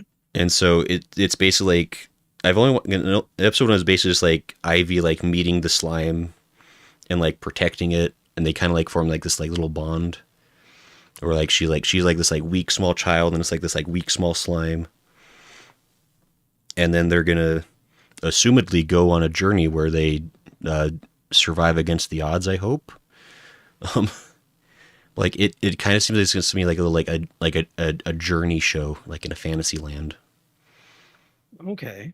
So it was really good little first episode. Like it seems like a really like the character seems really well written and is interesting. So Yeah, maybe I'll look into it. yeah, I can let you know how it goes, but like episode one was a good start. Yeah. In Goodsworth, we were actually talking about Unwanted Undead Adventure earlier. That is a light novel series that I have enjoyed for several years now, and I'm super happy that it's getting an anime. So Um Any The other? only the only other one that I'm watching is one called A Sign of Affection. Hmm. Um, and it's a romantic anime, I think, Okay. or kind of like a feel good romance anime about like this. It reminds me of A Silent Voice, but less traumatic. Okay. Um, about like Okay. a deaf girl who falls in love with this one guy, Hmm. and like what happened, how she kind of like wants him to be in her world and stuff like that. It's an interesting premise, I think. Okay. So I don't know. It's nice and cute. It's very cute. Yeah, it looks kind of nice. Like I will say, I like the idea that it's 'cause it looks like it takes place. I mean, it takes place in college, but that is like that's more adult than you usually see with a rom com because it's almost always high school. Yep. So that's nice to see like a love story with people that are a little farther on in life. Yeah, that's why I really liked Yamada Level 99 from last year. I liked Hmm. that one because it was more along the lines of like a college or further on romance, even though the main guy was in high school, technically, quote unquote. Hmm. Um, the main girl wasn't, and it was really nice. So this one is nice too because of the it being like college. So Fair. overall, like very cute show. Yeah. Cool. You'll have to let me know how it goes because yeah, I might have to check it out. I don't know. I like a good romance when it's doing something a little different in quality. Yeah. Well, this is jokes on you. It'll be another Butareba. I think Weakest Tamer probably is going to be like a bit more emotionally dense than I usually watch. Like it's probably going to be a bit rougher to get through, but I like it. But so When yeah, are Sign of you Affection. when are you gonna start free run then? I'll watch it soon. Like what I was saying. Like I'm pretty much caught up on a lot of what I want to watch this season, and so I'll probably start filling in the time with stuff from the past. And I guess we'll go ahead and talk about this briefly since Austin mentions it. Because this is another show I actually did watch as well. Okay. Austin said to check out Buchigiri, and I will say I watched episode one of Buchigiri. Um, awesome is what I will say. Like legitimately, it's Mappa apparently. Um, Mappa. but yeah, so I watched episode one because like it was giving me like really good like '90s vibes. In really, it's like this is probably the most like JoJo show I've ever seen. That's like not JoJo. Like at least like based from episode one, because like the character designs, like all the good guys and the bad guys are like very JoJo, just like really flamboyantly designed characters that are like really awesome. Like I love the looks of the characters.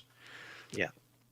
Um, but yeah, it's just like it's a fighting show. Like the new kid transfers into a school that's like in like the slums of Tokyo. It's actually it's a really cool looking like all like the set design, the character design is like all really cool and different. Like he transfers in, he's just like kind of like this kind of like this kind of like I don't know, just a punk kind of whiny kid.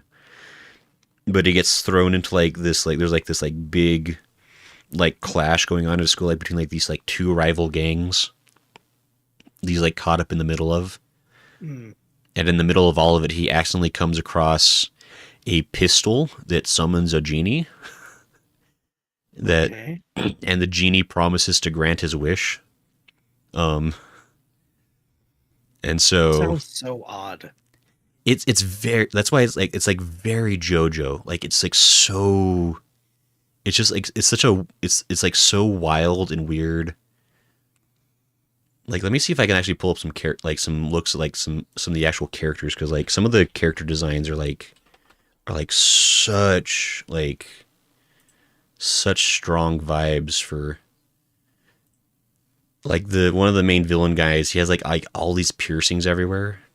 He's like super Yeah. like wild kind of gangster look.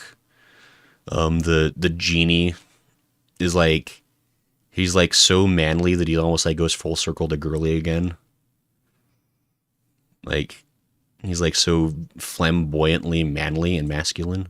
Like it's just like and like the main like the love interest girl is really wild. Like they're all just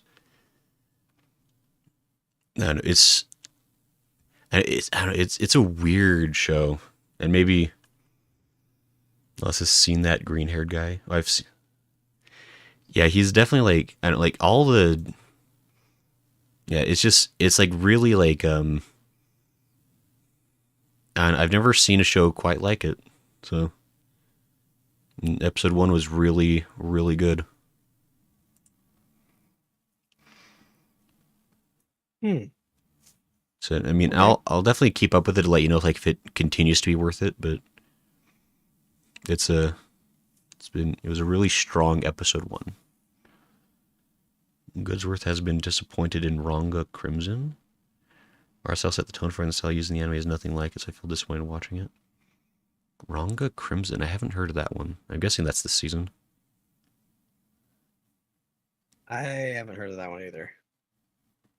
Are you talking about Metallic Rouge? I'm trying to think what it is, and I'm looking at the Ego because I'm lazy, and reading Japanese makes me sad sometimes. At least reading like Romaji. Ragna Crimson, there it is. Action fantasy Silverlink though. Silverlink isn't. Oh, extra long episode one. Okay, fair. You see this one manga is getting this it's called Plus Sized Elf is getting a anime. I feel like I've heard of this, and I It says elf can't be on a diet. no way. That's getting an anime? No Yes, way. it is. It's getting an anime. Oh my Here, gosh! here. Let me link you. Let me link you. Please, I think Linking I you. I think I know what this manga is. It is. I can't believe this one's getting an adaptation. Hold on. Okay, it's Anime News Network. I can find that. This is one where I think I read the first couple of chapters just out of like the sheer shock of the premise, where it's like I gotta know. So I think I read like the first volume maybe, or at least tried to. There it is. I can't believe something like that exists. Of course it does. Yeah, plus sized elf. Yeah, There it is. because I think the whole joke is that she comes to the human world, but then she gets obsessed with like fried food and fast food, Oh my goodness. and It's something unique. I'll be honest. it, yeah, sure. It's very unique. No, yeah, it's I will say like it's a unique premise. I remember I think I only read the first couple of chapters because the punchline was pretty consistently like haha she's fat, which I felt was maybe not a super uplifting way to get jokes, True. but it is a it's, it's something. It exists. It looks like it exists. Yeah.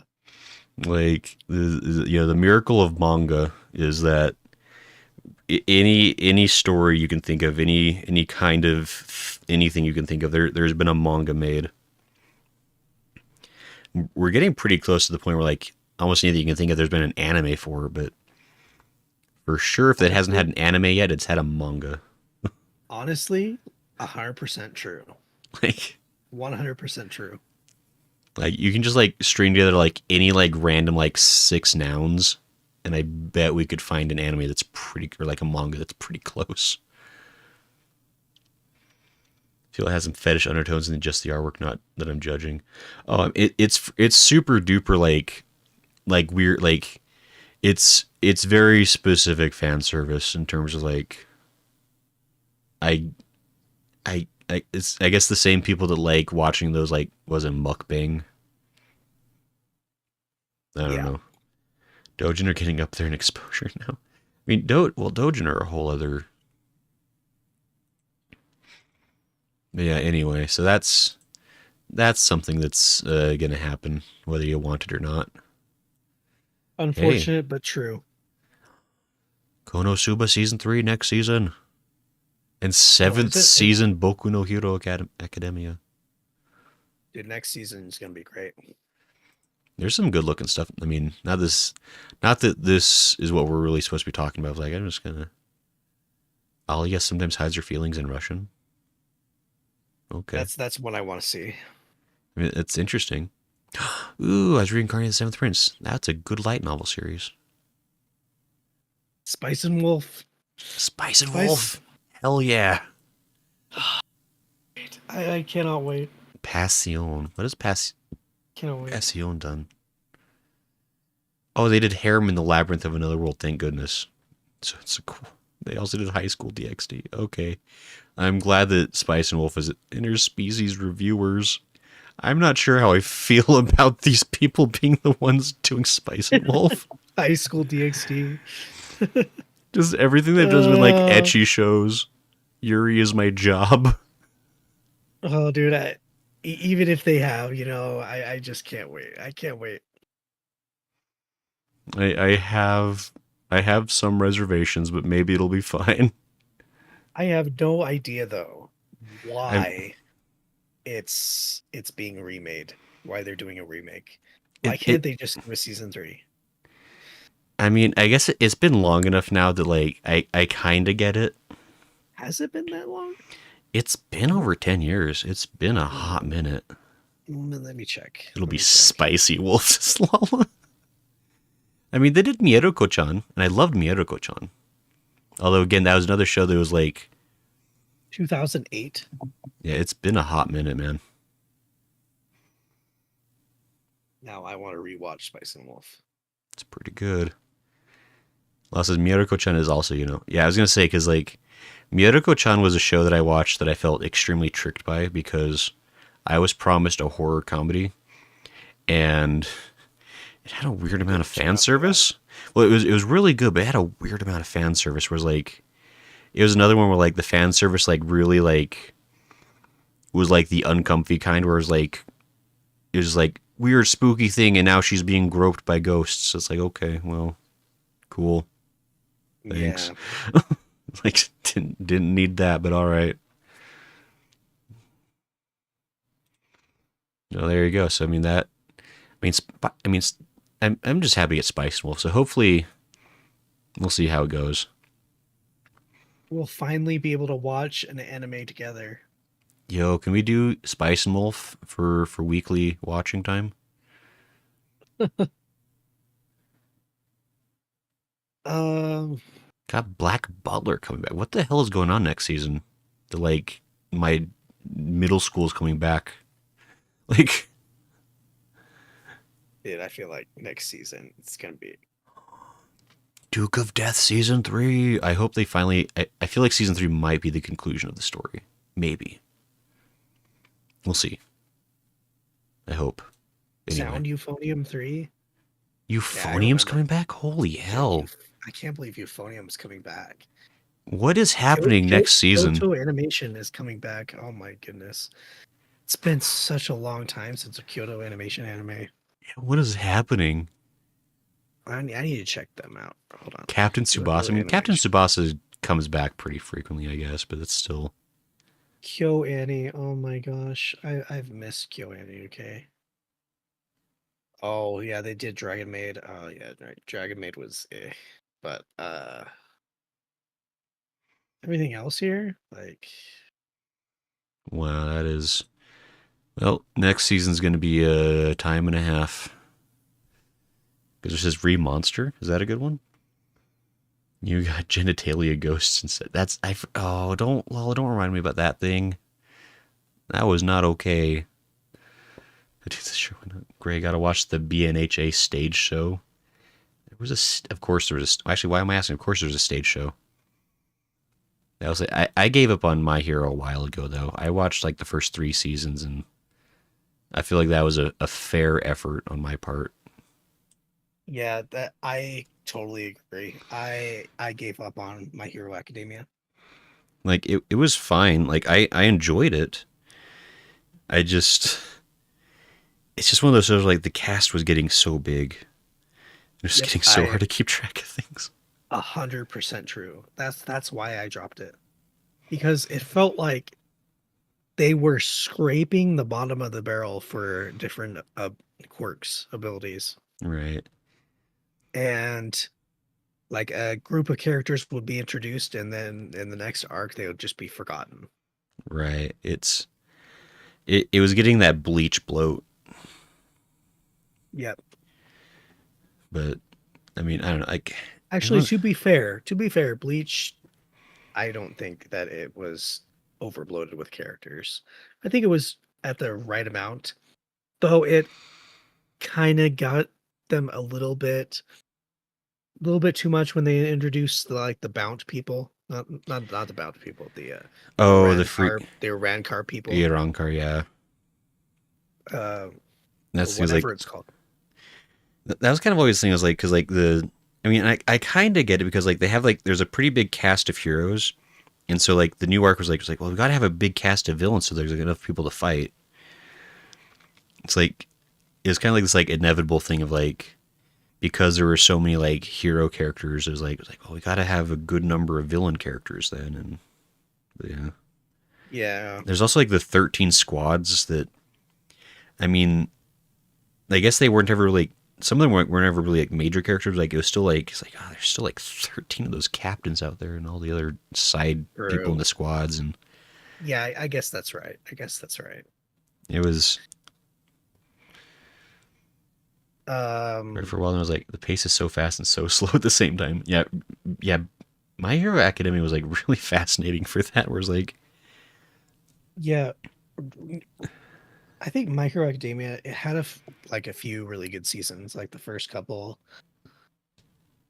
but I think this is just my like hot take on it is that it should have grew out of the school setting yeah, like, because I could never really tell kind of like how some like shonen anime it's like you could tell like the power level of a certain character like and like how they are versus like the strongest people in like right, the world and you're like okay this is the power dynamic between the two people right, in My Hero Academia it felt like the power level between like the people who are in this class and the main character's class right, and the pro heroes were it was not that close but I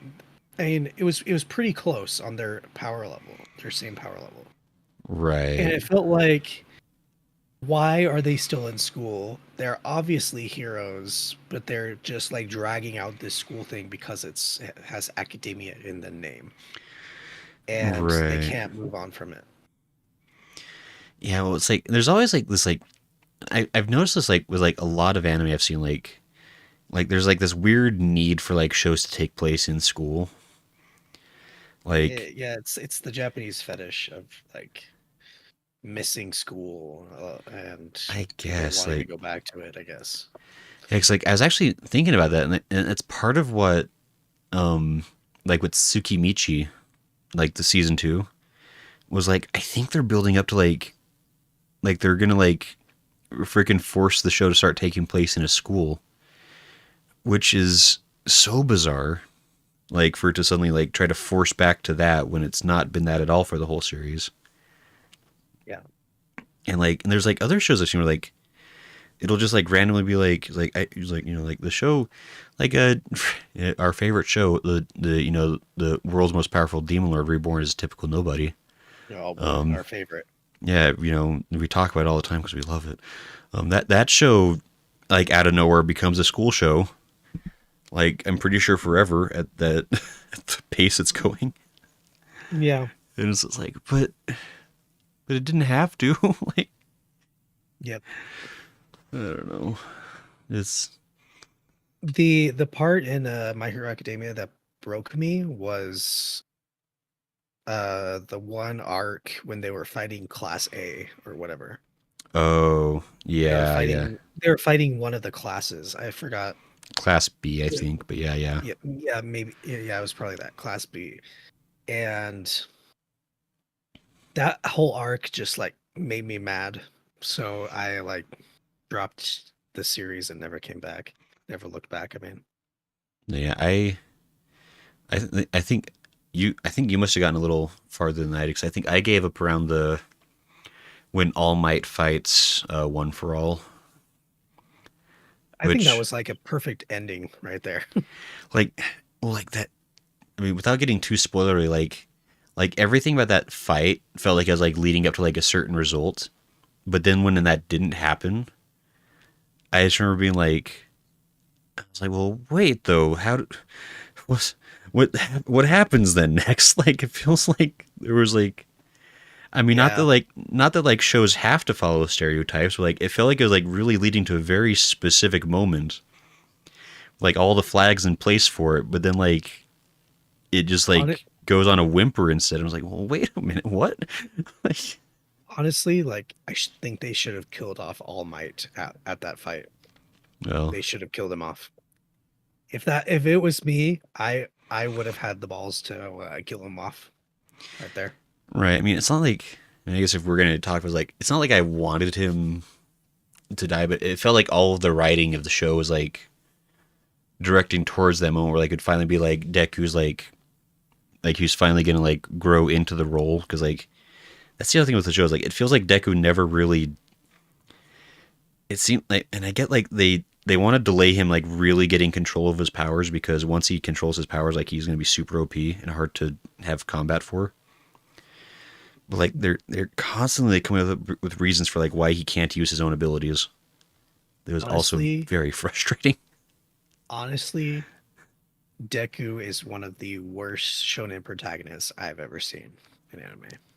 It's a shame because like it's a It's great shame. premise on on the surface, but Yeah, great premise on the surface, but he is one of the worst protagonists I've ever seen in a like shonen anime. he is consistently like every time there's like fights going on, he's like his fight is always like the one that like I'm least interested in because Yeah, like it's like like oh whenever there's like he's just gonna get beat up until like he suddenly does like one hit and then he wins and then he's gonna be dying in a hospital for 4 episodes. But like and I really like in I really like whenever there's like when Bakugo has a fight, the explosion dude, or the fire and ice guy.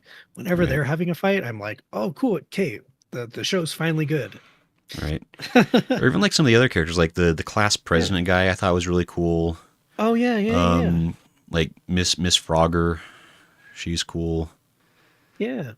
Like I feel like like there's a lot of good characters that are fun to watch and like I think like they have like really interesting powers in terms of like they have like clear strengths and weaknesses that keep things interesting.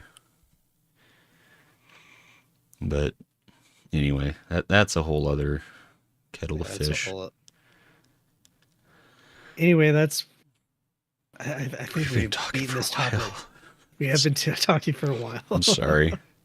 No, it's fine. It always ends up being this way, doesn't it? It's just from the anime to a rom com at this point to shake things up. I mean, yeah, sure. Why not? I mean, it definitely felt that was the other thing with that show is like it felt like they were very clearly like having characters get paired off. Like there's did you hear that?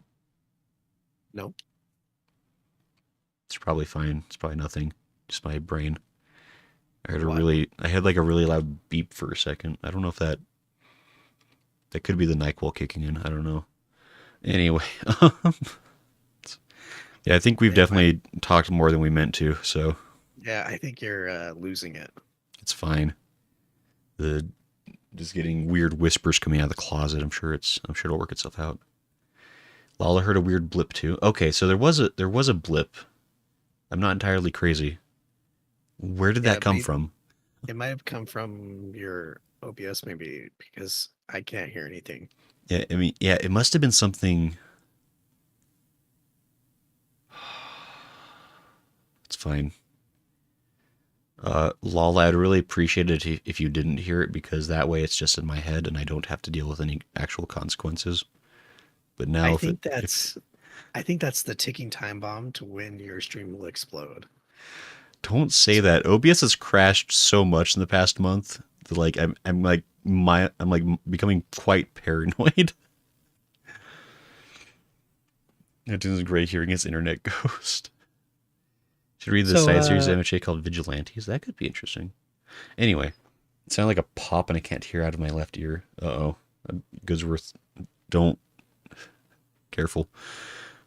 But I don't, whatever. It's probably fine. But, I think should finish up. So tell me what are your plans for this week? my plans for this week are, Yeah, like for streams and stuff. so this upcoming, so I guess tomorrow is watching One Piece live action for those who want to join in. Doing that on the Discord. It's fun. One Piece live action has been surprisingly good, by the way. Um, then Saturday, we're playing Elden Ring. I don't know where we are in that game because progress is confusing and hard to understand, but we killed a bunch of stuff and we're going to kill more stuff. Uh, Elden Ring. then Sunday will be Final Fantasy XIV. Perhaps if Zaiga's available, maybe we could spend some time learning how to play that game because it's been 2 years and I should probably learn how to do it. Yep. Put a salt circle on the PC. That might be a good idea. I did Yeah, spill some just like salt into my PC. Maybe that would fix it. Or maybe that did fix it. I'd say just message me. Sure. I'll try to. Though though it's gonna be really hard because maybe we would have to switch between me streaming through Discord and you streaming or my hosting me just so I could Right. like show you. Right. Because that's a good point. Because like, it'll probably help if there's like. I don't know, maybe we won't do that part like live stream. Maybe we'll just like do that on Discord. Like, I don't know. Yeah, We'll figure either that out. or. Because that might be a little too involved to try to do it live on the fly. Yeah. But that definitely would be something I should do eventually. Yeah, Um, just like let me know. Mm. yeah, so I'll try to figure out when and the how and reach out to you ahead of time.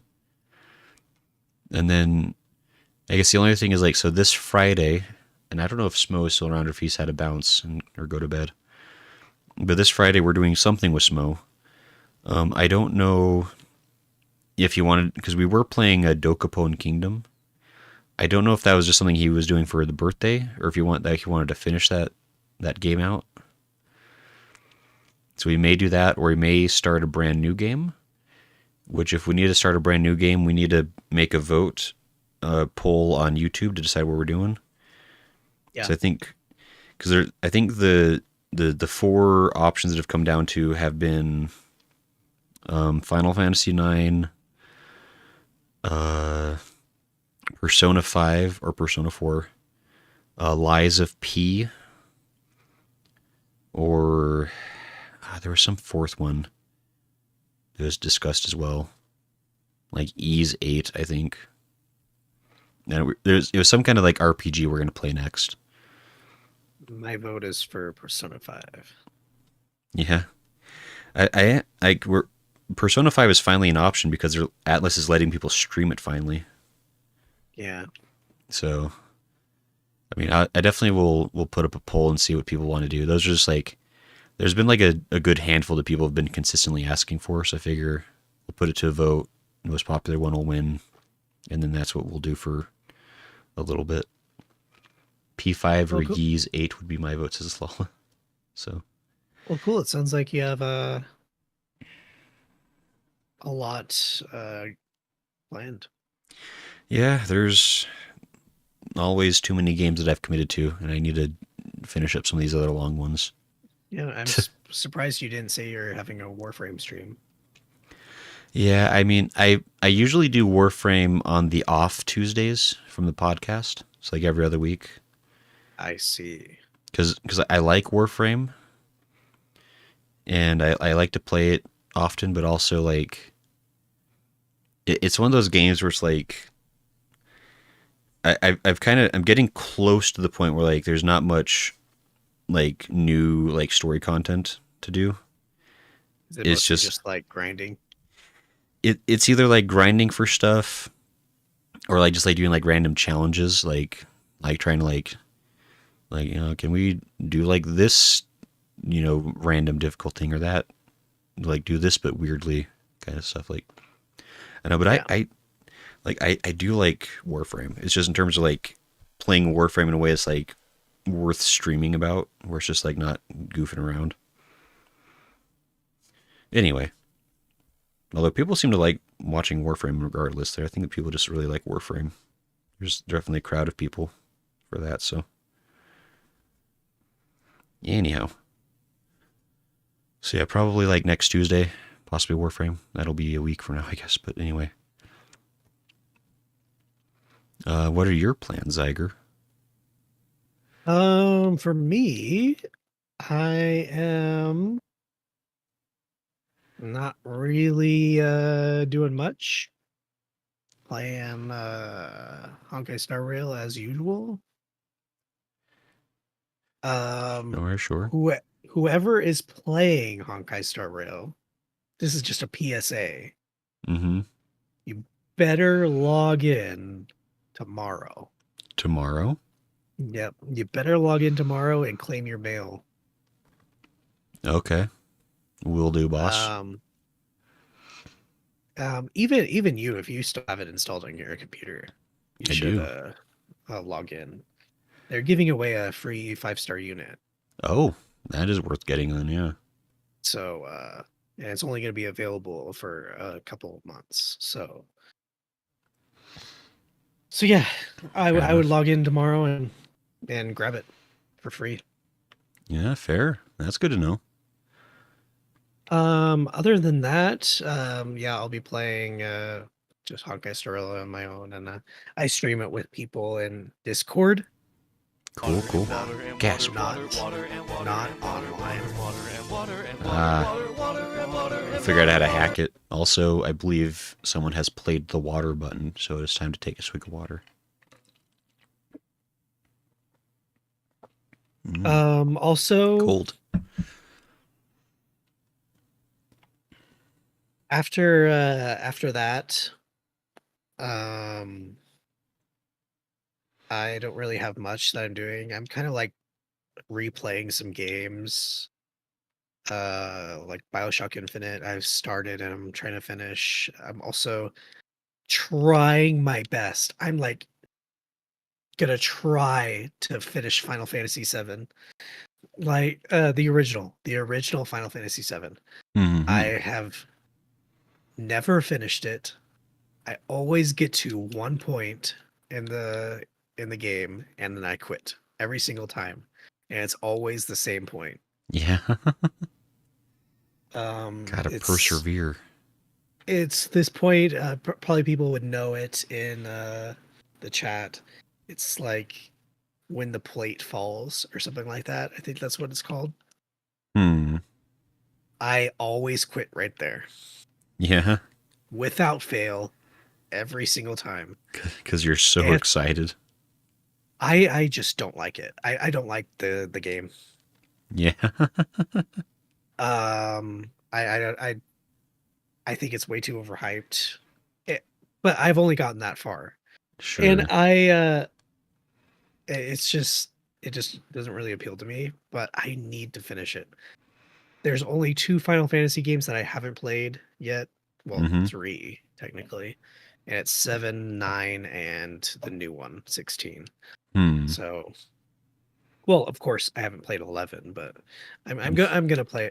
Might try 11 once I get to it. But Okay. I'm gonna try my hardest to finish Final Fantasy VII. It's I just really want to finish it. So Yeah, um that's fair and cool. also I'm probably gonna be playing Final Fantasy a lot this week. Uh Final Fantasy 14. Mm-hmm. Uh because there was a new patch. I have to finish 5 relics because I've been doing 5 relics this entire patch. For those who don't know me and what I do with relics, I every single expansion I do the healer relics, and I choose one other relic to do. Okay. Um, so I have finished. I'm doing all of them and Dark Knight this expansion. Oh, So yeah, I'm gonna be working on that as well as maybe making money. gotta get that cheddar. Yep. I'm back at 76 million. I was at 70 million, but now that I'm like finally making money from submarines, it's like I'm slowly making it all back. Yeah, that's good. Glad to hear it. Anyway, that's gonna be me this week. Nice, nice. Cool. Sounds good. Let's see, going over to chat here. Is There isn't says isn't Gray's 6 million what I gave him? Didn't I give you 5 million? I think 5 million of that it probably is from you. I think I was joking about that last time. I was like, Zaiga gave me a small gift when I started playing the game. Yeah, I think I gave you 5 million. Yeah, At least that's just what just I some think. just some pocket change to start off. Yeah. Let's see. Lala says weed. I guess Lala likes weed, and then blames her cat. Sure, sure. Sounds like other people are struggling with Final Fantasy VII as well. Cartoon says those polygons. Lala's stuck in Costa del Sol. Yeah, I can't even play like if Lala I'm sends being a frowny honest, face like to Zyga, I assume. when I played Final Fantasy VII Remake, I couldn't get past the plate dropping either. Like that's where I quit. Yeah. It's like something like without fail that it happens no matter what with Final Fantasy VII. It Well, happened when I was playing the remake. It happened when Lala's mad. it's crazy. Um, no, I get that. Like sometimes I mean, I think I did finally finish seven, but I think it did take me like 3 or 4 tries, I think, to finally get past like the first disc. I can't remember like where I kept getting stuck, but Yeah, it hasn't really aged well, I think. oh, it's aged like ass. Like just to be completely honest, like 'cause I think the first time I ever gave up was like early on, like in the train yard, because I could not for the life of me figure out how to maneuver it. Because like it's so hard. Like everything just like looks like garbage piles when you're trying to like get around in there. I just like Yeah, could not find the way out, and I was like after like an hour, I was like this game's dumb. And I think yeah, the second time I agree. I got stuck in the gold saucer or whatever that place is called in that game. It's like there's just like random moments in the game where it's just like the map is like unnavigable, and I don't know what the game wants from me, and so I give up. But I did finally beat it, I think, at some point. So I Yeah, I want remember, to be like that. I want to finally beat it. yeah, it's like it's a fine game, but it's definitely like it's definitely old enough now to where like playing it is officially like its own challenge. Also, the other thing I remember is like freaking fighting Sephiroth is the worst. Whenever you get to that, I guess, but because some of his attacks clock in at like a full minute long of like unskippable garbage, which Part of me is gonna be really. If I ever do get to that point, like I'm probably going to use cheat engine like I've Oh, done for the other Final Fantasies. it's the only way. Like I lost my like it took me like 40 minutes to fight Sephiroth, I think, when I was a kid. And it's not like because it was a hard fight. It's just like there's just so many unskippable animations. It was unbelievable. This kid, I All prefer right, 8 well, over 7. Yeah, anyway, so next week we'll talk about our topic will be next time, not next week. Next time will on be Podcast Z. we'll talk about Final Fantasy 14 up to Stormblood. Yeah, sure. Get hyped. Finally gonna talk about stuff. So We'll get to hear Gray's wrong opinions on everything. my flawless correct opinions. Yeah. I mean, I've already been sharing some of those opinions during some of the recent streams, and I think I've been getting a little bit of pushback about my thoughts. That is great with those hot takes. I think people have not been super fans of my opinions on Stormblood, which Well, well, we know you with your opinions, and everyone knows they're about your right opinions. always. That Everyone says a knows. little.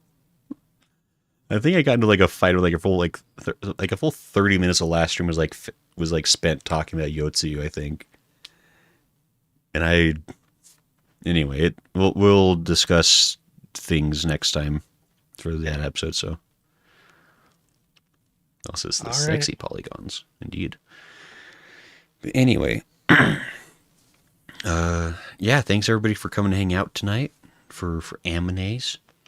Thanks to Lala and Katoon and Goodsworth and all the other folks that were in here. I saw like Pablo and Austin.